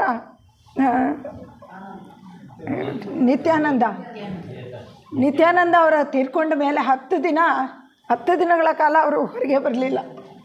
ಹಾಗೆ ನನಗೂ ಕೂಡ ಸುಮಾರು ದಿನದವರೆಗೂ ಕೂಡ ಇದೇನು ಭಾಷಣವನ್ನು ಮಾಡ್ಬೋದು, ಎಷ್ಟು ಜನರ ಒಂದು ಮರಣಾನಂತರ ಜೀವನದ ಸ್ಥಿತಿಯನ್ನು ಹೇಳ್ತಾ ಇದ್ದೀವಿ, ಎಲ್ಲರಲ್ಲೂ ಇದ್ದಾರೆ ಅಂತ ಹೇಳ್ತಿದ್ದಾರೆ. ಆದರೆ ಯಾವ ರೀತಿ ಇದನ್ನು ನಾನು ತಗೋಬೇಕು ಅನ್ನುವಂಥದ್ದು ಇವತ್ತಿಗೂ ಕೂಡ ಅವರು ನಡೆಸ್ತಾ ಇದ್ದಂಥ ಆನ್ಲೈನನ್ನು ಮಾಡ್ತಾಯಿದ್ದೀನಿ. ಎಲ್ಲರೂ ಕೂಡ ನೀವು ನಡೆಸಿ ಅಂತ ಹೇಳಂದು ಪ್ರೋತ್ಸಾಹ ಕೊಡ್ತಾ ಇದ್ದಾರೆ. ಅದೇ ರೀತಿಯಾಗಿ ನನಗೂ ಕೂಡ ಪ್ರೋತ್ಸಾಹವನ್ನು ಕೊಡ್ತಾ ಇದ್ದಾರೆ. ಹಾಗಾಗಿ ನಿಜಕ್ಕೂ ಆ ಒಂದು ವಿಚಾರದಲ್ಲೇ ಅವರು ನನಗೆ ಸೂಚನೆಗಳನ್ನ ಕೊಡ್ತಾ ಇರ್ತಾರೆ. ಮಾರ್ಗಜ್ಯೋತಿ ಬೆಳಗ್ಗೆ ಹೊತ್ತು 7ರಿಂದ 8 ಗಂಟೆವರೆಗೂ ತೊಗೊಳ್ತೀನಿ, ಮತ್ತು ರಾತ್ರಿ 8ರಿಂದ 9 ಗಂಟೆವರೆಗೂ ಎಲ್ಲರ ಅನುಭವಗಳು ಅನ್ನುವಂಥ ಒಂದು ವಿಧಾನವನ್ನು ನಡೆಸ್ಕೊಂಡು ಬರ್ತಾಯಿದ್ರು. ಹಾಗೆ ಪ್ರತಿಯೊಂದು ದಿನವೂ ಕೂಡ ಆ ಕಾರ್ಯಕ್ರಮವನ್ನು ಮಾಡಿಕೊಂಡು ಬರ್ತಾಯಿದ್ದೀವಿ. ಆದರೆ ಇನ್ನೊಂದು ಯಾತಕ್ಕಪ್ಪ ನನಗೆ ಬೇಜಾರು ಅಂದರೆ, ಎಲ್ಲ ಕಡೆ ಎಲ್ಲ ಸಂಸ್ಥೆಗಳಲ್ಲೂ ಕೂಡ ಎಷ್ಟೊಂದು ಜನರು ತಯಾರಾದರು, ಆದರೆ ನಮ್ಮ ಧಾರವಾಡವನ್ನು ಬೆಳೆಸೋದಕ್ಕಾಗಲಿಲ್ವಲ್ಲ. ಯಾತಕ್ಕಾಗಿ ಹಿಂದೆ ಉಳಿತಾ ಇದೆ? ಈಗ ಅದಕ್ಕೆ ಕಾರಣ ಅಣ್ಣವರು ಹೇಳಿದರು ಈಗಲೂ ಕೂಡ ಅದೇ ಒಂದು ಮೂಢ ಪದ್ಧತಿಯಲ್ಲಿ ಇದ್ದಾರೆ. ಆದರೆ ನಮ್ಮ ಕಾರ್ಯವನ್ನು ನಾವು ಬಿಡದೆ ನಡೆಸ್ಕೊಂಡು ಹೋಗ್ತೀವಿ. ಅವರ ಒಂದು ಆಶೀರ್ವಾದ ಮತ್ತು ಗುರುಗಳ ಆಶೀರ್ವಾದ ಒಂದೇ ನಮಗೆ ಬೆನ್ನೆಲುಬು ಅಂತ ಹೇಳಿ ಅಂದುಕೊಂಡು ನಾವು ಈಗಲೂ ಕೂಡ ಅದಕ್ಕೆ ಎಷ್ಟೋ ಜನ ನಮ್ಮ ತವ್ರ ಮನೆಯಲ್ಲೆಲ್ಲ ಅಂದರು, ಬಂದುಬಿಡು, ಯಾಕಿರ್ತೀಯ ಇಲ್ಲಿ ಒಬ್ಳೇ, ಅವ್ರ ಹತ್ರ ಎಲ್ಲ ಅನ್ನಿಸ್ಕೊಂಡು ಮಾಡಿ ಇನ್ನೂ ಕೂಡ ಯಾತಕ್ಕಂಥ ಕಷ್ಟವನ್ನು ಪಡ್ತೀಯ ಅಂಥೇಳಿ. ಆದರೆ ಪಾರ್ವತಮ್ಮ ಅವ್ರು ಹೇಳಿದರು, ನೋಡಮ್ಮ, ಈ ಜನ್ಮದಲ್ಲಿ ನಿನ್ನ ಕರ್ಮ ಬಂದಿದೆ, ಆ ಕರ್ಮವನ್ನು ನೀನು ತೀರಿಸೋದಕ್ಕಾಗಿ ಇಲ್ಲಿ ಗುರುಗಳು ನಿನಗೆ ಇದನ್ನು ಮಾಡಿದ್ದಾರೆ ನೋಡು, ಕರ್ಮವನ್ನು ಅನುಭವಿಸ್ತೀಯೋ ಇಲ್ಲ ಇದನ್ನು ಬಿಟ್ಟು ಅಲ್ಲಿ ಹೋಗ್ತೀಯೋ ಅಂಥೇಳಿ. ಆದರೆ ನನ್ನ ಒಂದು ಮನಸ್ಸಿಗೆ ಕೂಡ ಬಂದಿದ್ದು ಏನಪ್ಪ ಅಂದರೆ, ಅವರ ಒಂದು ವಿಚಾರಗಳು, ಅವರ ಒಂದು ಶಕ್ತಿ, ಒಂದು ದಿನವೂ ಆ ಜಾಗವನ್ನು ಬಿಟ್ಟು ಹೋಗ್ಲಿಕ್ಕೆ ಅವ್ರು ಇಷ್ಟಪಡ್ತಾ ಇರಲಿಲ್ಲ. ಅದರಿಂದ ಇವತ್ತು ಕೂಡ ಅದು ಏನೇ ಕಷ್ಟಗಳನ್ನು ಬರಲಿ ಅಂದರೆ ನಮ್ಮ ಸೋದರರೊಬ್ಬರು ನಮಗೆ ನಮ್ಮ ಕಾಂಪೌಂಡ್ನಲ್ಲಿ ಇರುವಂಥವರು ನಮ್ಮ ಸೋದರರು ಬಹಳ ಸಹಕಾರಿಯಾಗಿದ್ದಾರೆ. ಅದರಿಂದ ಅಲ್ಲೇ ಇದ್ದು ನಾನು ಮಾಡ್ತೀನಿ ಅಂಥೇಳಿ ಪ್ರತಿ ತಿಂಗಳು ಕೂಡ ಸ್ಮರಣಾರ್ಥ ದಿನಾಚರಣೆ ಅಂಥೇಳಿ ಮಾಡ್ತಾ ಬರ್ತಾ ಇದ್ದೀನಿ.